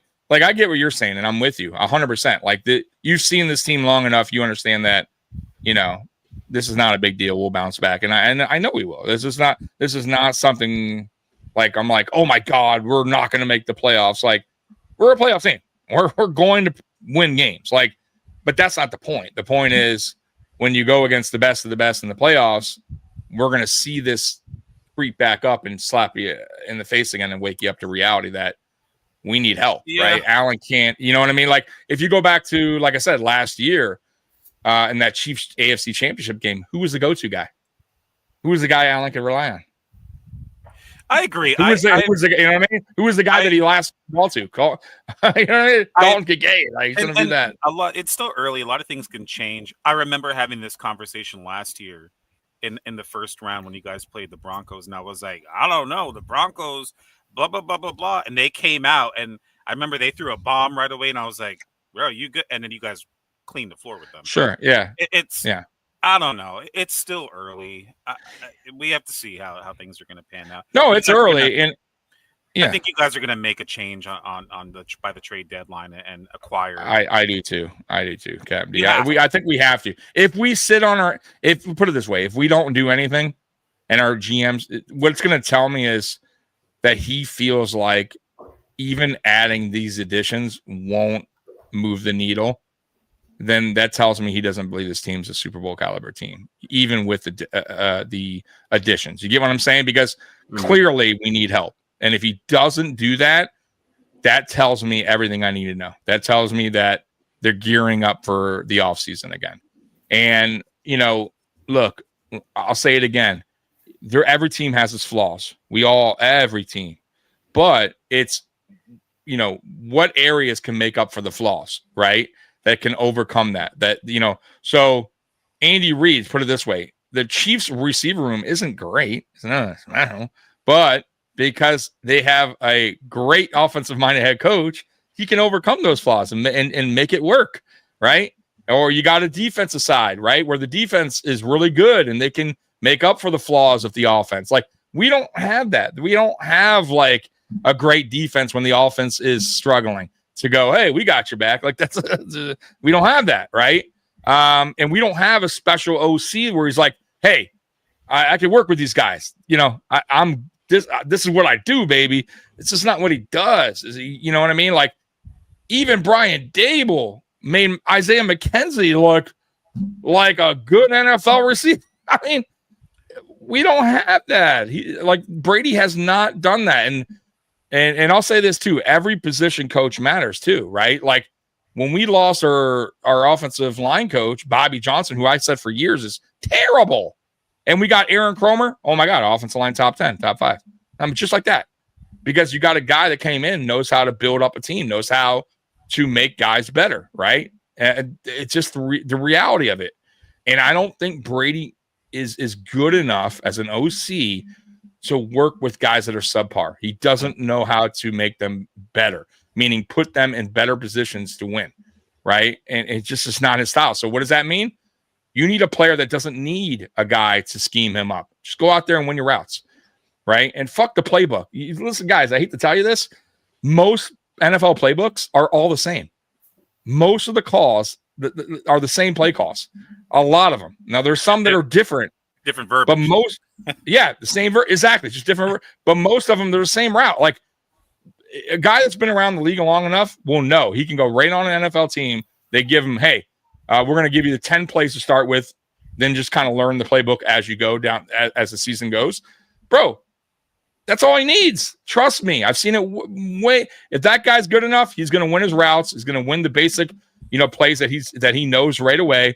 And then as he continues to learn the playbook, he gets better and better. And that's just the way it works. But I look at Flacco last night or Thursday night, right? Guy didn't even know he's admitted he didn't even know the fucking plays that were coming in. He didn't need to. He just threw it up to the best fucking guys available.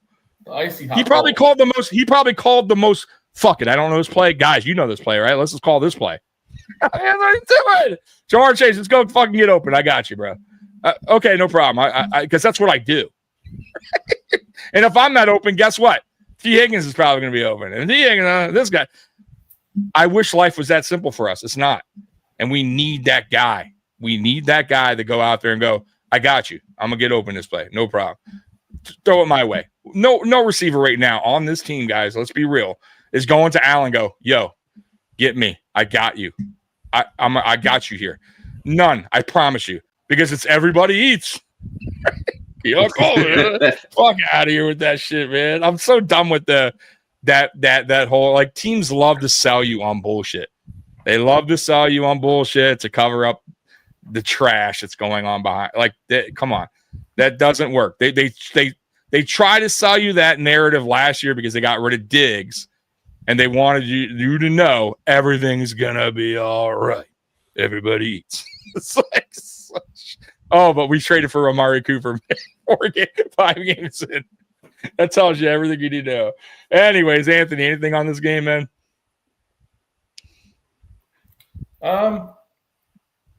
So I mean, they're fucking starving, by the way. Anorexic receivers. Go ahead. Sorry. No, you're good.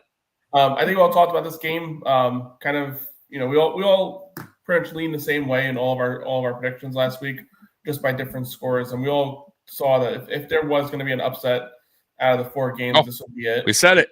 Yep. Yeah, and obviously it came out that way. Yeah, I mean, that Falcons defense came out and did their thing. We said specifically, if the Bills want to win this game, they cannot allow Bijan Robinson to go off, and he had a monster. Yeah, 180 yards on the ground. Woohoo! Our defense did so great, guys. Come on out of here. Touchdown he had the long run. Yeah, and that was bro. And of course, I love. Sorry to cut you off, but I love when I watch our games and a player like has a record on us. So like, well, that was Bijan Robinson's career long. I'm like, of course it was. Yeah, because it's got stuff. Of course it was. Yeah, of course. You guys kind of like made out a little bit on that long non-touchdown at the end of the half by Drake London. Dude, we got so lucky on that. Yeah. His footstep. Atlanta tried to Atlanta. They definitely tried. A couple of plays that I think they almost had it though. It was close, dude. I think it was both the plays I'm thinking about were Rapp, like where he made a tackle at the very last moment to make a stop. I mean, good timing there to kind of stick with the play first off, because it looked like when Drake London made that catch, it looked like there was nobody near, and Rapp. Was it Rapp that closed in? It was Rapp, right? I believe it was. I believe so. But either way, like still, yeah, he closed in and made that play, whatever. But I mean, this game could have been uglier than it was. Pretty much, it was in reach. The whole second half our offense was that terrible. There was a 7-point game for the whole second half, pretty much. Mm-hmm. I mean, that's putrid. Like, listen, the Falcons' offense is not that great. They got 0 on the Panthers. We're talking about and people are like, they're talking about the Bills' defense did great. Guys, no, they didn't. They gave up 180 yards to Bijan Robinson. What are you talking about? It wasn't great. It was an okay offense. Penix is okay. He's like only played like 8 games now. Like, but I think Penix has some problems because he kept grabbing at his wrist, mechanically he has issues. He needs to fix them. No. I think he was like his foot. Like a you mean injury? Maybe. Yeah, either way, yeah. There was one play where he threw it and he just like lost the ball. It kind of reminded me of a couple years ago when Joe Burrow, something similar with his wrist, like he tried throwing. Oh yeah, like 2 years ago. So I don't know. Had surgery. Yeah. He had to have surgery. It was like the ligament in your arm to your elbow type of thing. Hopefully it's not the case. Well, But he finished the game, so he wasn't that bad. But he didn't do much in that game. The second half, after that throw that I saw, they didn't throw it with him after that. So I don't know if there's something to that, but whatever. Yeah, I mean, Ulbrich in this game came with a good game plan. He's given Josh Allen fits from his time with the Jets. Some of Allen's toughest games have been where Ulbrich's been the defense coordinator on the other side, and kind of continued here this game. I don't think it's something to be if you're a Bills fan. I mean, they're going to turn it around, but this defense has got to get better. And Tom, you're hitting on the nose. I mean, they need somebody at receiver that's going to open things up a little bit because there's nobody on this receiving core that's striking fear in people's eyes. And if you watch too, Allen, that was probably one of, maybe not the first time, but it's been a while since I've seen like his body language, like where he looked like he was lost, like he had no answers. Like you could tell he was flustered, and he's never going to come out because it's not his style where he's going to be like a fucking pissed or I need help. Like that's just, he's not going to throw anybody under the bus, but you could tell like at a certain point of that game, he was just like, you know what I mean? Like, what the fuck can I do? And then you started seeing Allen like press more, take more chances. Yep. Right. And that's when he started throwing interception. But that's like, you know, it's not that he's reverting back to the old Allen. I feel like it's just like, fuck can I do? Right? Like, I just gonna fucking throw it up here. And I know you shouldn't do that, but that's frustration. That's like, to me, it's like a frustration throw where it's like, fuck, dude, like nobody's getting open. I'm just gonna fucking try to throw it right in this needle, or you know what I mean? Like it's just it should not be the case. And our offense is so clunky at times. It's just not smooth. Everything seems difficult. If you notice, our first drives of games are smooth, right? Because that's usually when coaches practice for the week. That opening drive is like all scripted. And the second half is also that drive is scripted very well. And if you notice, we have no problem scoring first half, second half, right? Opening drives, and then we get clunky. Then we get all out of sorts. Then receivers can't get then it's all a hot mess. And that's on Brady. That's why I keep going back to Brady's not really understanding who he has in the room, how to make them better. And if that's the case, okay, I could deal with that. Then go get another receiver that doesn't need him to scheme things up. That's all. And that's where we're at right now. But yeah, Allen was just like, dude, he looked like a guy was just like, what the fuck, man? You know what I mean? And I don't want that from you shouldn't make your star quarterback like that. And I feel like they're too Josh Allen dependent. That's really the truth, right? Brandon Beane and McDermott feel like this guy, you know, we don't need to get him though. He's Josh Allen. No, bro. That's not how it works. Weston, who's a Chiefs fan, by the way, Rice, Worthy, Brown, and Thornton all on the field at the same time. All is right in the world. Yeah, hey, you guys are getting Rashee Rice back. The Chiefs are still dangerous. But we said this. We said this when you guys were, started bad. They're a tough team. You're tough until somebody knocks them off, man. They're. I don't know what to say anymore about the fucking Chiefs. Everyone knew what the Atlanta game plan would be. So why were we so unprepared? Because that's coaching. That's coaching. That's not that just and like I said too, you got to have the talent. If your coaching isn't good enough to make these players better at their position. And that's what you're seeing, really. You know what I mean? So go out, get the player that you need. That's it. You know, we'll be all right. But it's tough. Like I said, man, knowing that you got the best quarterback in the league and they keep just throwing garbage on top of it. And not only that, guys, think about it. The receivers that we're signing are 1-year guys. So how the fuck can Allen even get chemistry down with a guy that's only here 1 year? What are you guys doing? Right? You know what I mean? Like, hey, Allen, Elijah Moore, welcome to the team. How long is he here for, coach? Oh, this is only a season. Thanks. Thanks, man. Appreciate it, bro. You know, hey, Allen, here's our second round Keon Coleman. Now, look, he's a project player. It's going to take some time. Can you work with him? Sure, coach. I got you. Oh, my God, dude. It's so – like I said, the only guy that's reliable somewhat is Khalil Shakir, and he's a slot guy. He's not your perimeter receiver. You know what I mean? He's not your go-to weapon, guys. Let's be real. Like, stop trying to, mask the problem here. It's right in front of us. Oh, just go get him help. That's all I'm asking. Anyways, anybody? Go ahead, Anthony. He's not the guy you want to be your number 1, number 2 guy. They definitely need someone up there. Yeah, I'm not even asking for an alpha. I'm not asking them to go and get, the fucking Jamar Chase. I just want a guy that I can go, hey, I think Allen can rely on this guy. It's pretty fucking good. Like that guy can beat his one-on-ones or most of the time, or he can create separation in the route. Hey, Allen can, pretty confident in that guy. I'll go back to it. When Allen was a rookie in 2018, pretty bad year. And we had Robert Foster as our leading receiver, who is out of the NFL, by the way. Was our go-to guy. Zay Jones was also a rookie that year, I believe. Also a guy I don't even know if he's in the league anymore. 2019, what happened? John Brown, Cole Beasley, John Brown's best career year, right? But he was a guy that was reliable. Like, he's been in the league a while. He can create some separation. Cole Beasley, same thing. Guy that's been around, create separation. Wow, Allen played better. Holy shit. Whoa, there's guys throwing him. And then 2020, Stephon Diggs came here, right? You got Emmanuel Sanders, Stephon Diggs. Or I think it was 2021. You got, John Brown, Cole Beasley. Like, did Allen have a problem then, guys? Everyone's talking about throwing was he just throwing to Diggs? 2020, he had 8 interceptions. That's fine. I'll take it. He had like 30-something touchdowns. I'll take it. He wasn't forcing the ball. We got to the AFC Championship with that team. So don't give me, if we get a guy here, it's going to throw everything off. He's going to force the ball to that guy. No. How about he's going to go to the guy that's reliable? It's simple. Like, what are we talking about here, guys? You need reliable players out in the field. Plain and simple. That's it. That's all I'm asking for. I'm not asking for a lot here. Anyways, anything else, guys, before we move on?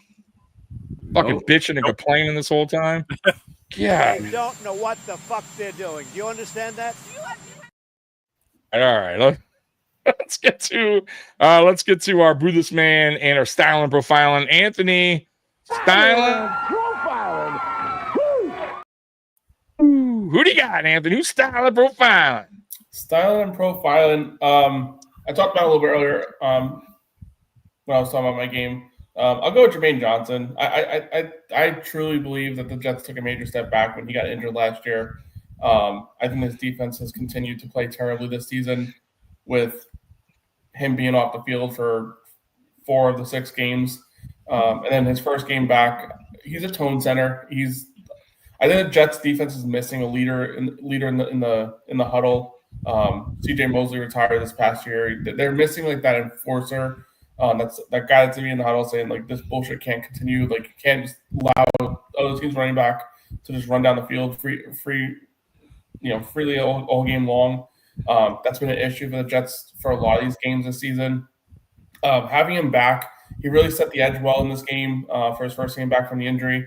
I'm hoping it wasn't just a mirage, like I said earlier. It could be that just Denver got off the play on the wrong foot, and that's probably what led to a poor offensive performance. But I'm hoping there's something there that maybe having Jermaine back in the huddle brings out the better side of his defense. All right, and of course we got the Boo This Man. Who you booing? It's good.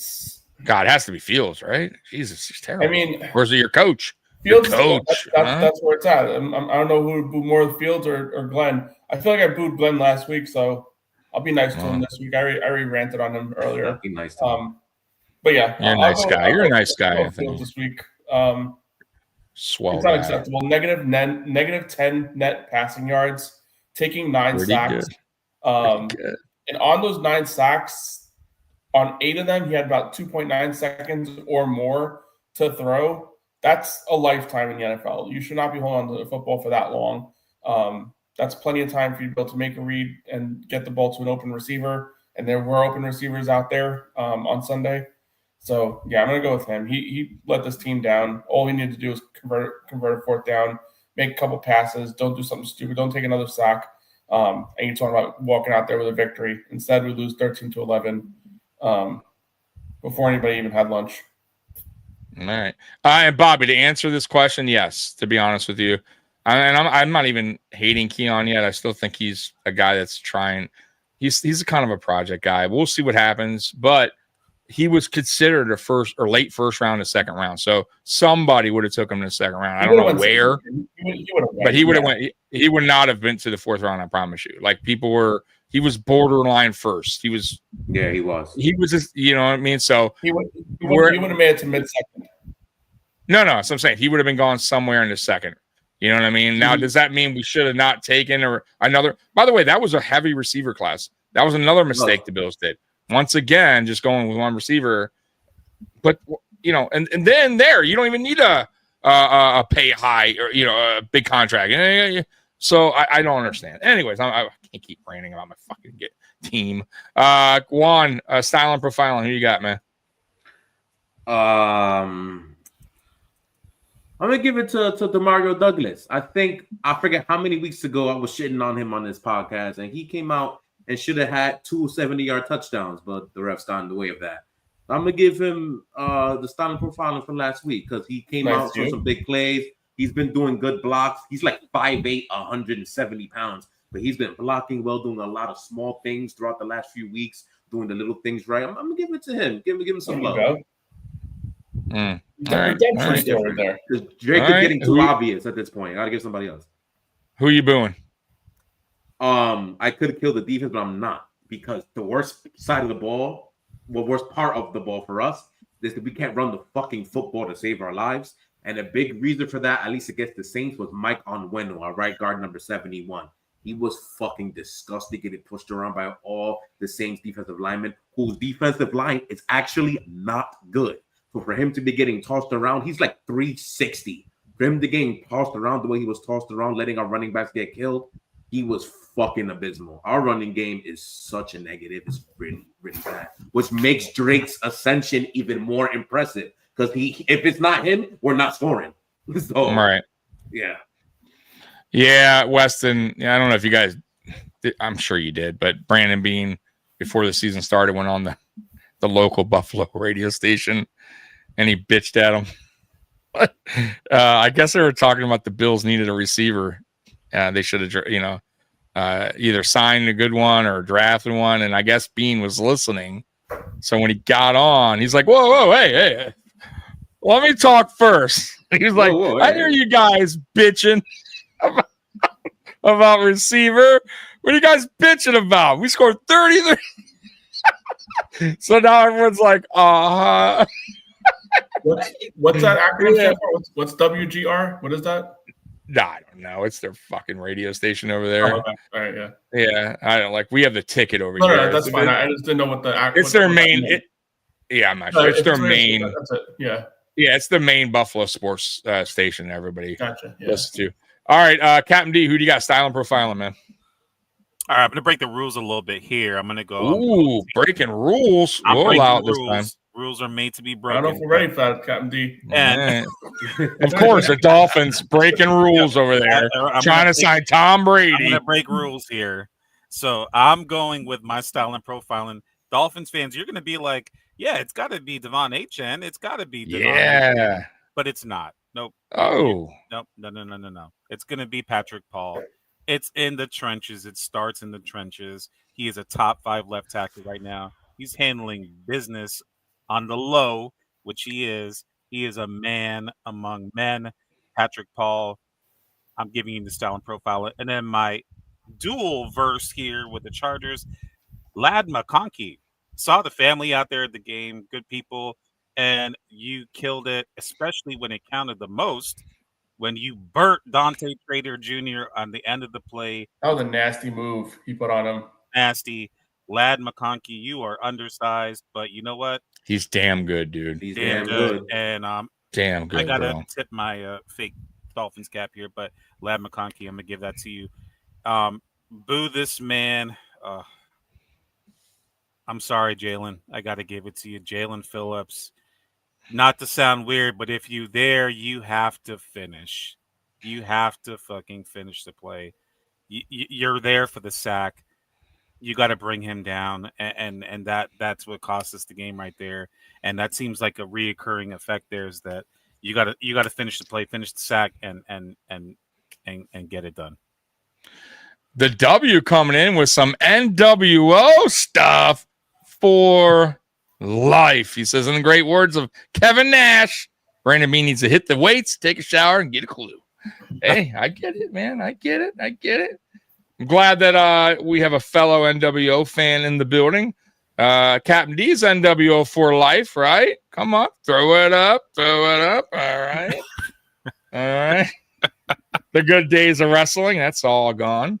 For me, jeez Louise. Oh my God, styling and profiling wasn't much here. Who am I going to give it to? Honestly, guys, it was terrible. I didn't even know. Jeez, I don't know if I have one. This is awful. Has to be somebody, right? There's nobody. All right, boo this man. Are you stopping from scoring like that? This will look a lot worse if you didn't make that stop. That might be the first time I never had. That might be the first time. It's pathetic. Boo this man. I'll go the receiver room. It's fucking terrible. Just the whole fucking room. The whole room. Get the fuck out of here. Get out of here. Fuck out of here. All right. So that's that. Let's get to week 7. So Buffalo's on a bye week. Thank fucking God. The misery has stopped for a week for us. We'll get to the Dolphins. What the fuck do I got? Well, yeah, but that's expected with our mind. You guys are always terrible. No offense. None taken. Let's get to the Browns Jets. You're in Cleveland, Captain D. I don't even know if you're favored. Are you favored in this game? No. Browns by 5.5. Oh my God. All right, Captain D. They have the Browns favored in this game. The fucking Browns with their 5'5" quarterback. What are you gonna do? Oh, this is gonna be rough. This number one, the weather. They're predicting the weather is going to be horrible. I guess up to 50 miles per hour sustained winds, possibly. It's not going to be that cold, but with the winds, this Browns defensive front scares me, obviously. And this is the matchup that we wanted. I just talked about Patrick Paul earlier in my style and profiling. This is the matchup you want to see with Patrick Paul and Myles Garrett. It's going to be interesting, but this defense scares me. I have this easily going for the Browns. It's going to be a close, tight game. But I'm seeing the Browns 2013 Browns. All right. So I'll go next. So the Dolphins offense, 26 overall. 27 rush, pass 21. Scoring 19. Your defense is 30th, 32nd against the rush, 20 in the passing, 29th in scoring. That is terrible.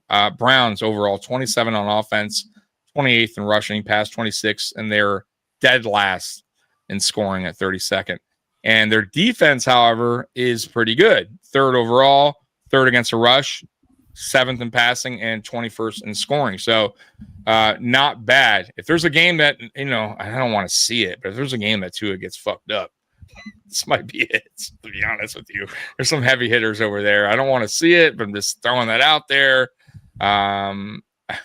Just protect your guy because they're going to bring it. They're going to come after you. Clearly, that's all they got in Cleveland right now. You saw their offense. I just read it to you. They're fucking terrible. But you know what? You're 26 or 27. So 2 terrible offenses going. I think it's going to be close. I like that 5.5 spread, to be honest with you. I think that's about right. I don't think this is a blowout by any means. I think this is close. But I think Cleveland wins by like 5 or 6 points. Okay. So I'm gonna go 26-21. There we go. 26-21, 5 points. Juan, what do you got? Hold on, real quick. Juan, give me some love here. Juan, go ahead and give me some love. Go ahead, Juan. Wow. Oh, Captain D, you had the Browns, right? I had the Browns. Go ahead. All right, Juan, what do you got? You just don't want a whole suite. That's what you're asking for. Yeah. This is I'm sorry. Where are they? In Cleveland. In Cleveland. Okay. Yeah. So you got to count that. It's the thing I have when it comes to October Cleveland football. If I'm not mistaken, from what I heard, the wins are going to be fucking ridiculous over there. So I don't know how it's possible anybody scoring 20 points. So that's a good point. That's the case. If that's the case, that would normally favor the better defense, which is Cleveland. So sorry, no love, man. I'm going 16-10. You know what? That's a lot of points. Damn, you won. You made a great point. I'm going with the win. 12-9. Yeah. I'm going to do some dirty, ugly shit. Because of Juan, that's a great point. I'm changing my prediction. I still got Cleveland. Jesus. But I didn't know about the wins right now that they're going to be that. And you're right. I'm going to go with the better defense here. It's going to be low scoring, and I'm going to go 14-11. It wouldn't surprise me though. Like, what if H-Chan just go fucking ape shit and then H-Chan gets like I wouldn't doubt it. Like that's how you score points in this game. I'll still go 14-11. It's gonna be. I don't know if maybe I don't think either team hits over 20. Put it that way. Then I'll change my mind on that. If it was a clean, nice day out there in Cleveland, I would have went maybe with my original score. But I'll say this though. I'll go with that. Somehow somebody does score 20, assuming no defensive touchdowns. It'll be Miami. It would be Miami. Yeah, it would be. So you know why? They have because they have the more experienced quarterback. Let's be real. He is better than Gabriel, that little midget over there. And they do still have Waddle. They still have A-Chain, who's their best running back on the field that day. But you have to give Cleveland love with the defense. Their defense is tough at home, and it's their only win this season is at home. So, and they also have been scrappy. So we'll see. That's why I think either way, I do have this game being close.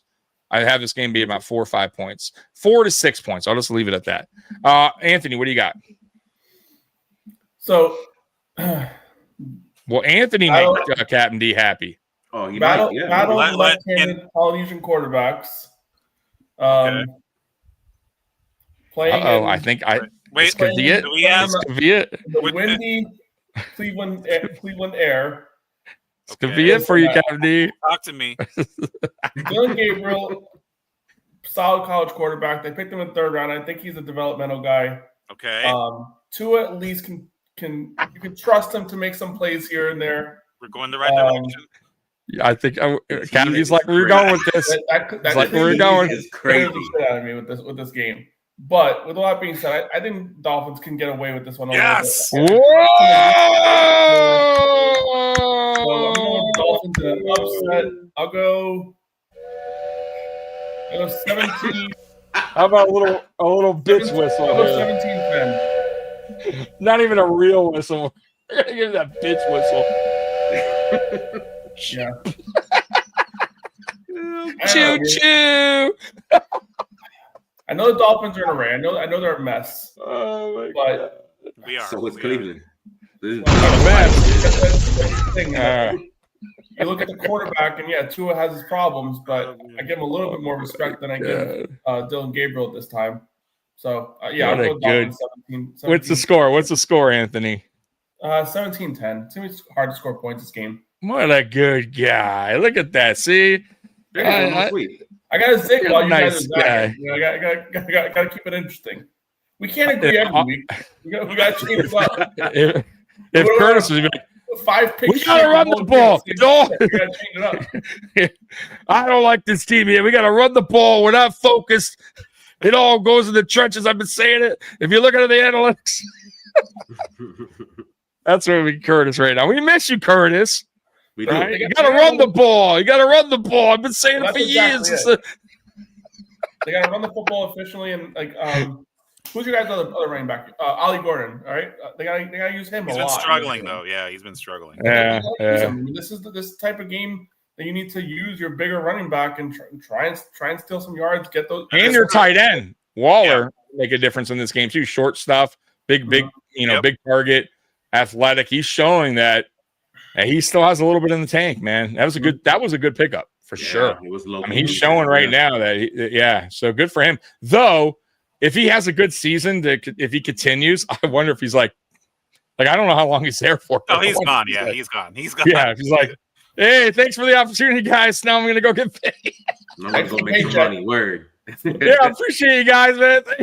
Thank you, guys. Now I'm out of here. All right. So, anyways, let's get to the next game. Patriots, Titans. Start with you, Juan. Go ahead. This is a revenge game. Titans in Tennessee. Cam Ward. Rabel's returning. My dude from the U. By the way, the U fucking lost. Louisville, right? Dropped one yesterday. Pathetic. Against not even a top 25. Oh, God, come on. This is what I mean about coaching. You cannot lose those games at home. Crystal ball at all. Like, what are you doing, dude? He does it every year, by the way. We did this last year. If you all watch college football, same shit. We were going into the playoffs. We had an opportunity. They fucking lost to Syracuse. What the fuck, man? Anyways, go ahead, Juan. Yeah. Tennessee's a joke, dude. They fired their coach on Monday. They're so bad, huh? Bad. But because I like to find my little, my little things around the bush. You know what I'm saying? I'm trying to find stuff that doesn't make any X's and no sense, but there's things that happen. So, for example, they got rid of their coach, assuming that they hated their coach, which I hope they did because Jesus, he's probably the worst coach on the team. Yeah, they may get a little bump. I call it the fuck you game. Fuck you coach game is what I call it. So since they got rid of a coach that they hated, they're probably gonna play a lot harder than they did the entire season. Which is always what happens when it comes to fuck you coach game. That's the fuck you Callahan game. That's what this game is. So this will not, unfortunately for me, I don't think this will be a ass whooping as much as I want it to be an ass whooping. But lucky for us, we have the better quarterback and coach by a landslide. We have more talent somehow than this team because they got no fucking talent. I think, if I'm not mistaken, Calvin Ridley's not playing in this game, so they literally have no wide receiver playing in this game.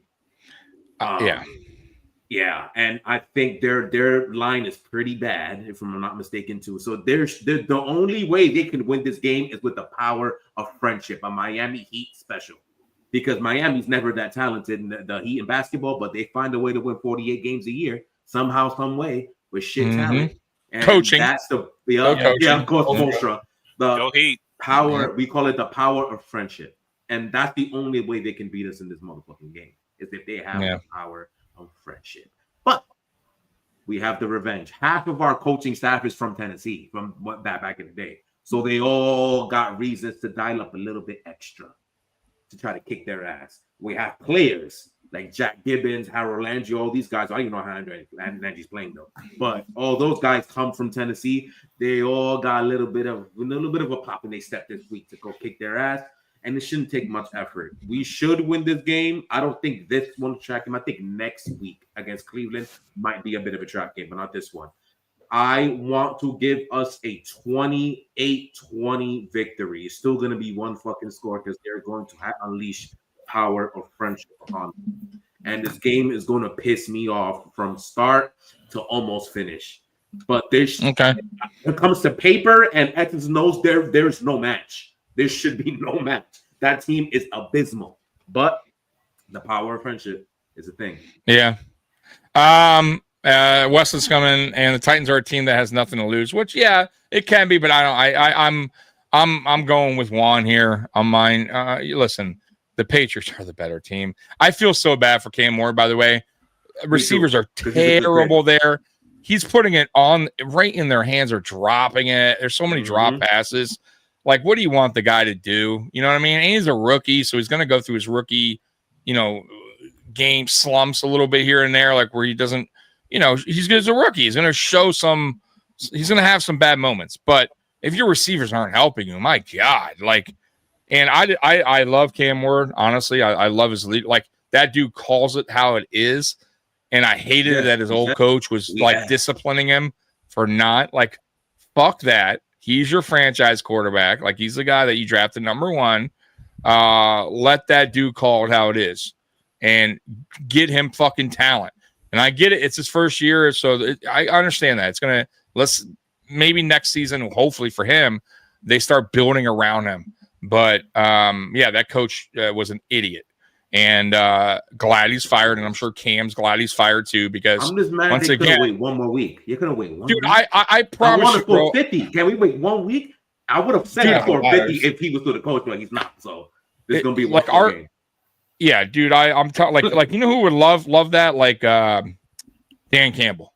Like Dan Campbell would respect the hell out of Cam Ward. Like, dude, call it how it is, man. I hate when like coaches don't and players don't. Like, dude, call it how it is, man. Don't fuck that shit. This isn't fucking preschool. There's no fucking, bullshit trophies here, right? Nope. Appreciation trophy. Bro, fuck that. You know what I mean? Tell it how it is. And if the players don't like it on your team, then tell them to go check themselves. Play better then if you don't like it. Yeah, exactly. So come on, man. You're grown ass men. You can't take this guy's criticism that you're playing like shit. Then he's your leader, bro. That's what quarterbacks. That's why quarterbacks get everything. They get the praise and they get the fucking. They get the finger pointed at them. It's just how it works. They're gonna do that, but same time, hey, y'all got to step up the game too. So, anyways, I'll go. I'll go 27-19 Patriots. 27-19 Patriots. So they just don't score a lot. Tennessee, they'll have some touchdown. They might have a garbage touchdown at the end there. They may score less. I'll be honest with you. Like they're so depleted right now. Their best receiver, who's not saying much because he's even not really playing that well this year, is out. So what do they got left? Right? They just don't have a lot on offense. So, 27-19, I'm being nice. Like, it could be 27-11. I want to be real with you. So, anyways, Anthony, what you got? I mean, I had to take a look here and see who their interim head coach is. It's Mike McCoy. Yeah. He used to coach the Chargers. Yeah, for a couple of years. And it was, nothing really moves the needle there. When you look at him, you know. Yeah, I remember him. I remember the name. I had to look him up. But anyway, I was thinking Colt McCoy got a head coaching gig. But anyway, they probably too many advantages on one side of it. Patriots obviously with the head coach, Patriots with the quarterback. I mean, Patriots overall talent. I mean, the fact that Tennessee's like legitimately an NFL franchise is kind of crazy with the lack of talent that they have. Anthony, by the way, their offense ranked 32. Last, rush 31, pass 31, scoring 31. They're fucking terrible. Yeah, Tennessee's kind of a mess. Fucking terrible. Yeah, they're low key. It's a nasty situation. How bad they are. It's rare that you are that almost dead last in every category on offense. It's like that doesn't have much. That is bad, bro. Go on, Anthony. I mean, I'm not really one to talk about dysfunctional franchises, but how do you pick a quarterback first overall and then fire that head coach 4 games into the season? If you even had like an inkling of a feeling that this guy's not the guy, why wouldn't you just fire him and let a new coaching staff, new regime? I mean, they already hired a new GM. This is what they've done. I think since 23, I think. When was the year that they traded A.J. Brown? Was the 2023 draft, right? I think it was that draft. Yeah, I believe so. A.J. Brown. Yeah. Ever since terrible then, decision. It was 22. It was the year Garrett came out. 22? Okay. There. Mm-hmm. So ever since then they got rid of Vrabel because him and the upper office was not. Well, he didn't want A.J. Brown to leave. He wanted A.J. Brown. I think they fired the GM terrible. first. Then they fired Vrabel. Then they got another GM before they fired Vrabel, which then didn't get to pick his own guy.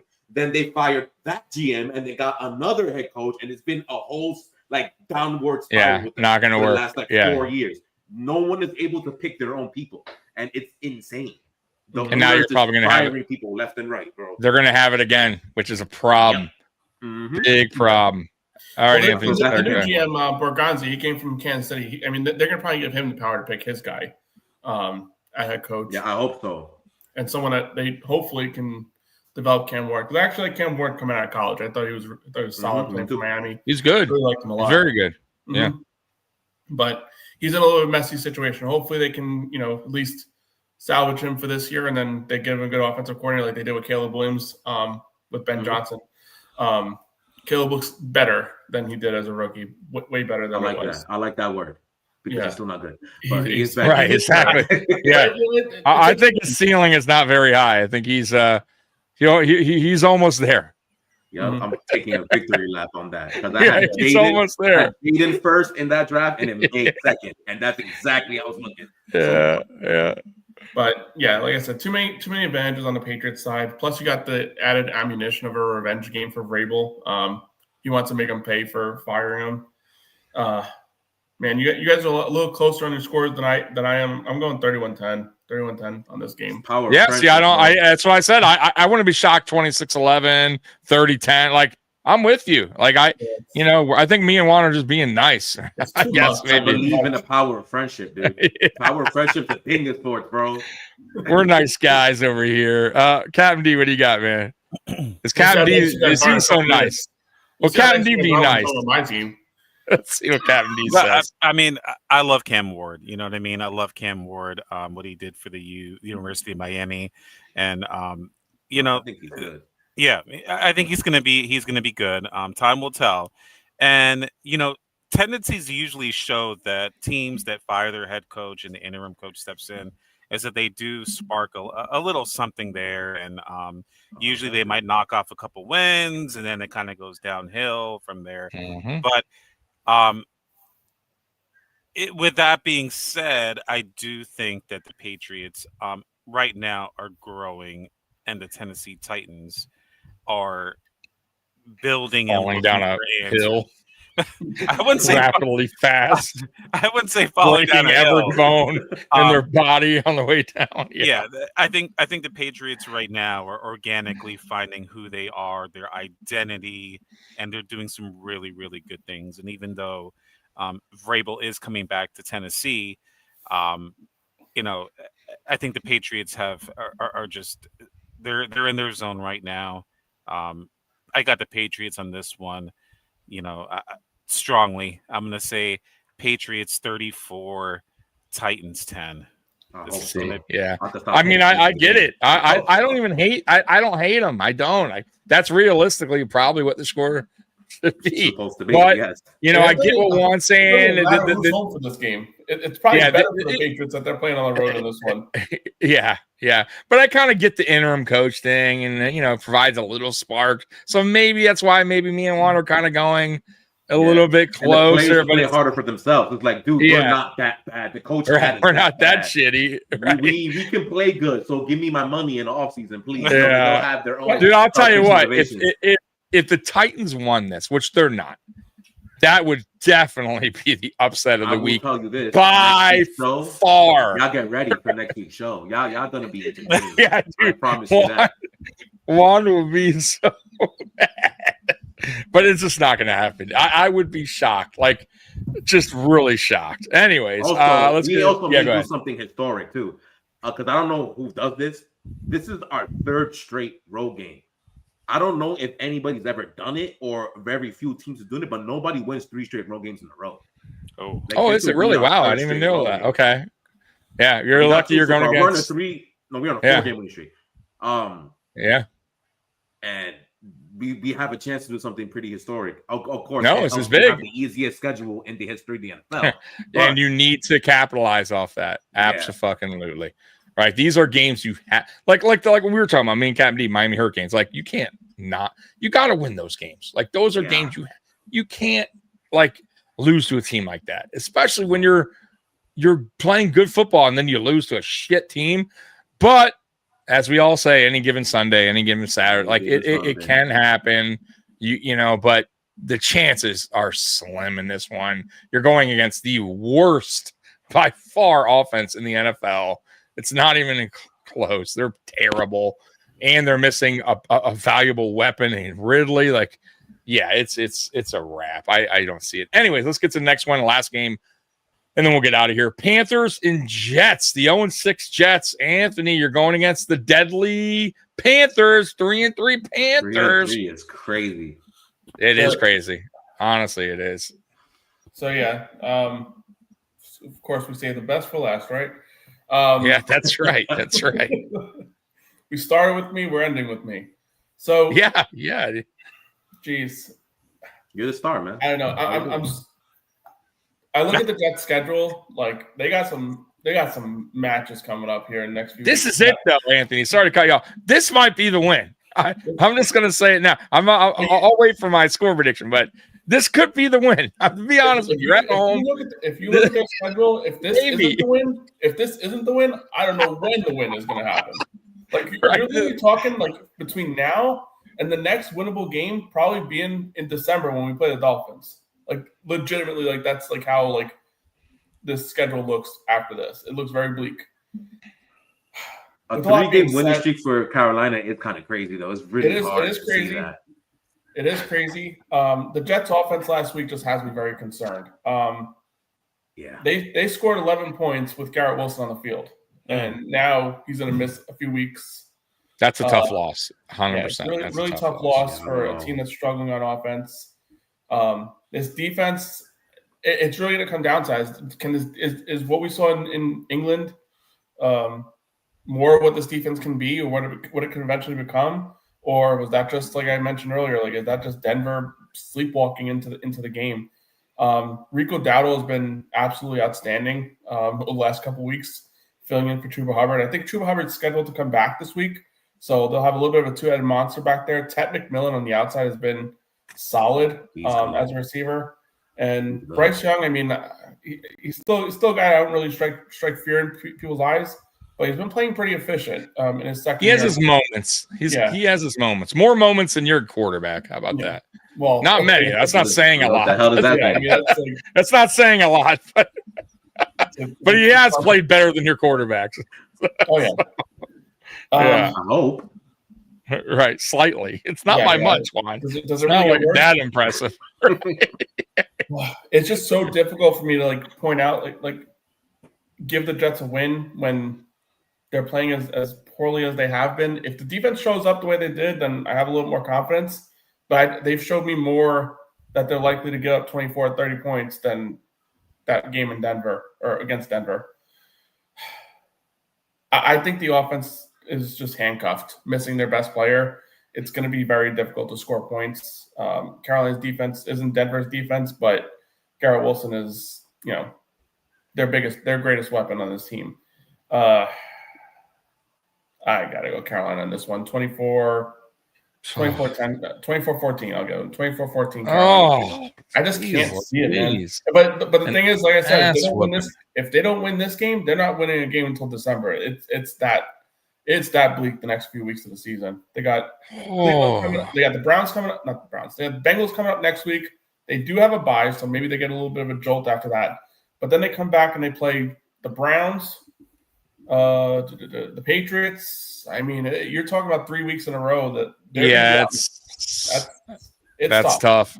And the way the Bengals played the other day, right? Man, they can score points regardless of, as long as they got a decent quarterback. But but it doesn't matter. But it doesn't matter if you could put up the points. You can overcome the shitty defense. That's what they did on Thursday. Defense was dog shit. Look what they did to us. Oof. Yeah, exactly. So I'm gonna go the opposite, man. I don't know why. I just feel like this is it. This is the win for the Jets. I gotta say it, like, because this is it. You have to win this. Victory Monday is coming. Yeah. I don't know why, and I probably shouldn't do it. I shouldn't do it, guys. But I'm going to. I'm gonna say the Jets win it here. I really shouldn't. But anyways, I'm gonna go 24-21. Jets win on a field goal this time. Your coach lets your field goal kicker. Did he kick the 62-yard field goal this time? I don't know if it's 62. That would be funny shit, though. He's like, fuck it. 62. So I'll go Jets, though. I shouldn't. I'll be honest with you. I should not go the Jets here. But something just tells me that you're at home. You're so desperate for a win. Dude. Maybe you guys, your defense, maybe your defense after that game against the Broncos is maybe lit a spark or something happened there. And if you guys can at least control the scoring, keep it low, there's an opportunity for you possibly to pull out a win this time. Dude, Dallas smoked us.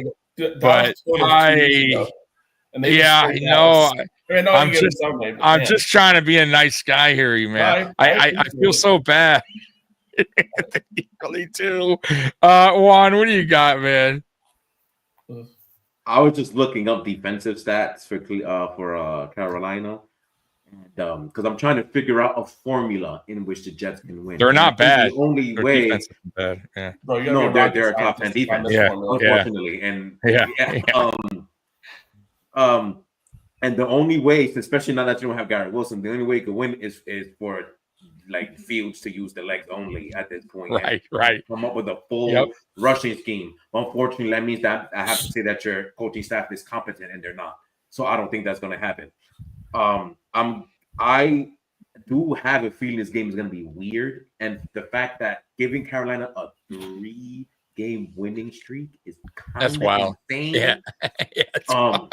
I want. No, you know what, Tommy? You and I will be nice guys. I'm gonna pick them too. I know it's gonna be wrong, but I'm gonna do it too. I'm going to go Jets 17, because if Carolina scores anywhere near 20, you're gonna lose the game, I think. So Jets 17. Maybe the defense woke up and they score a touchdown.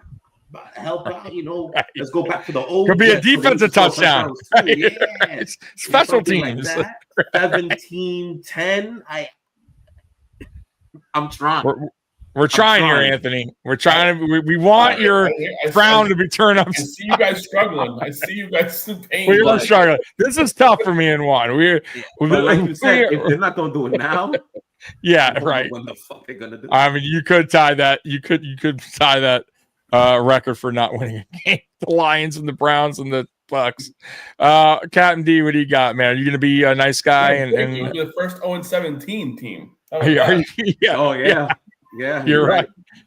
Captain D, are you going to be a nice guy here? He's a realist. I have to be real about this. Yeah. Oh, sorry, Anthony. Where's the game at again? Is this in New York? Is it? It's in New Jersey, baby. It's in New Jersey.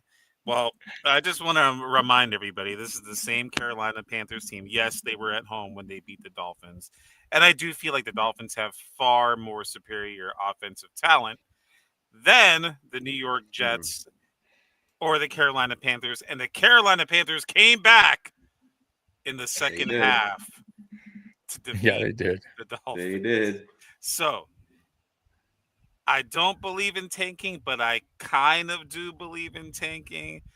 This Panthers team is playing. They actually are playing to win. And the Jets, I'm susceptible to see if they really are fully playing. They just can't get it together. They're just like the Dolphins. They can't figure it out. Anthony, I'm sorry. I am at the garage sale. Hold on. I am at the garage sale. Let me get Membo for $60. Yeah. Garbage sale. Oh my God! What do you got the score being, Captain D? What do you got? It's not going to be pretty. It's going to be. I'm going to say this is in New Jersey. It's going to be Panthers. Man, Panthers. I'm going to say 23-6 Panthers. Woo! Jeez, they just can't figure it out. I had more faith in my offense than you did. Yikes. Not by much, but all right, we got our rant of the week. Let's go ahead and play our rant of the week against Grossman and 2 fumbles. What do you see about the Bears? We shut them down that way. No, we just the Bears are what we thought they were. What we thought they were. We played them in preseason. Who the hell takes a third game in the preseason like it's bull? We played them in the third game. Everybody played 3 quarters. The Bears are who we thought they were. Damn it. That's why we took the damn field. Now, if you want to crown them, then crown their ass. But they are who we thought they were. And we let them off the hook.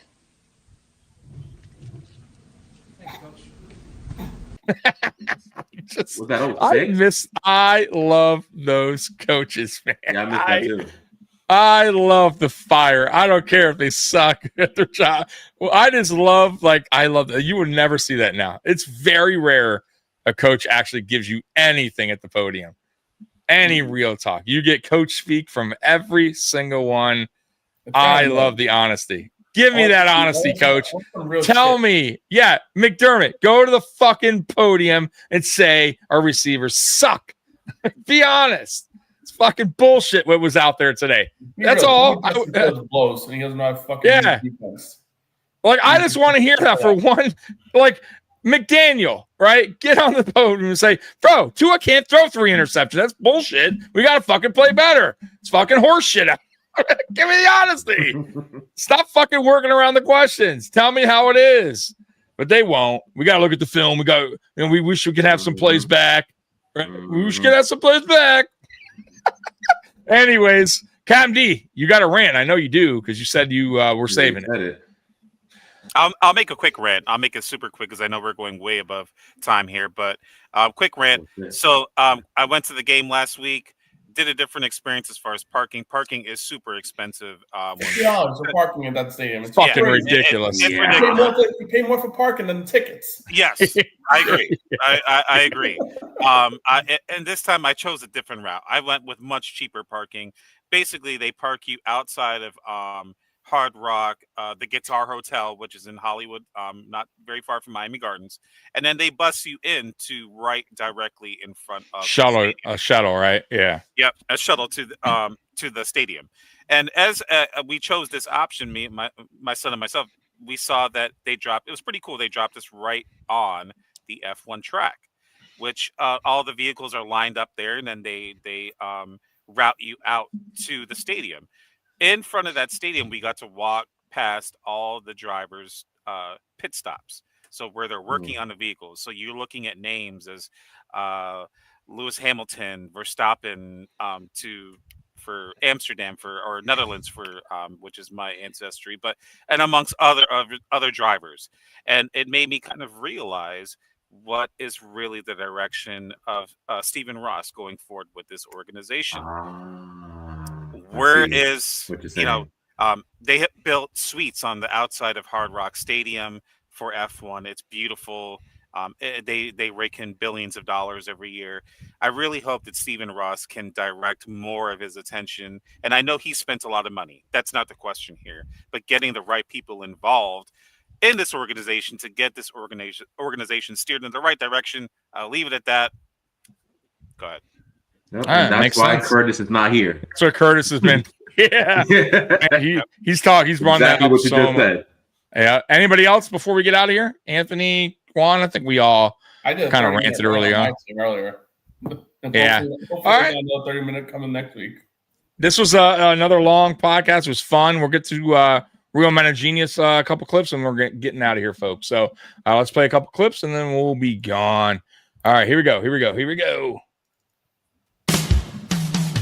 Bud Light presents Real Men of Genius. Real Men of Genius. Today we salute you, Mr. Supermarket Free Sample Guy.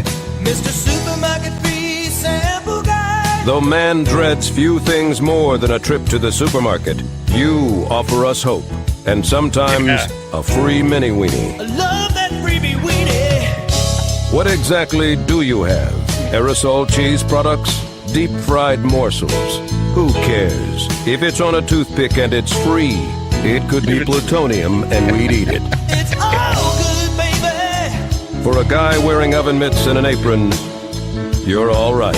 You're a star. So crack open an ice cold Bud Light Titan of the toothpick, because you put the free in freedom. Let it be free. Bud Light beer.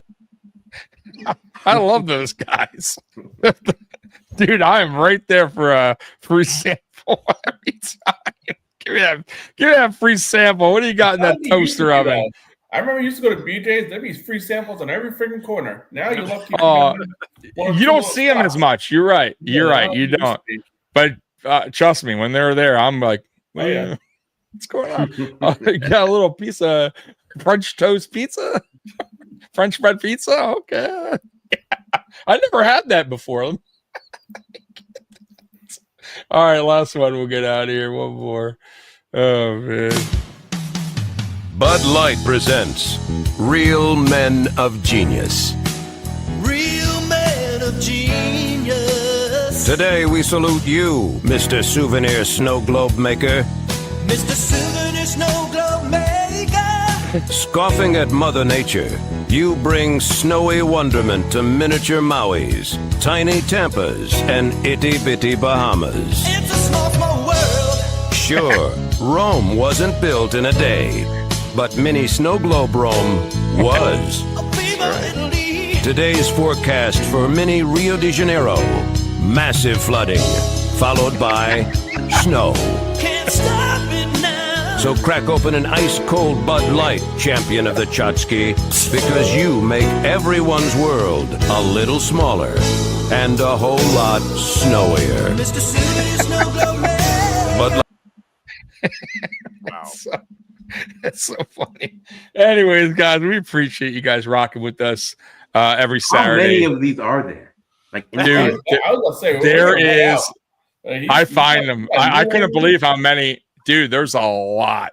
And I love them, every single one of them. Anyways, guys, Anthony, Juan, Captain D, appreciate you guys rocking with me this season. It's been fucking great. Love it. And we will be back next Saturday at 12. Until then, go Bills. I'm out of here. Peace. Go ahead, Anthony. There it is. Later, guys. Peace out.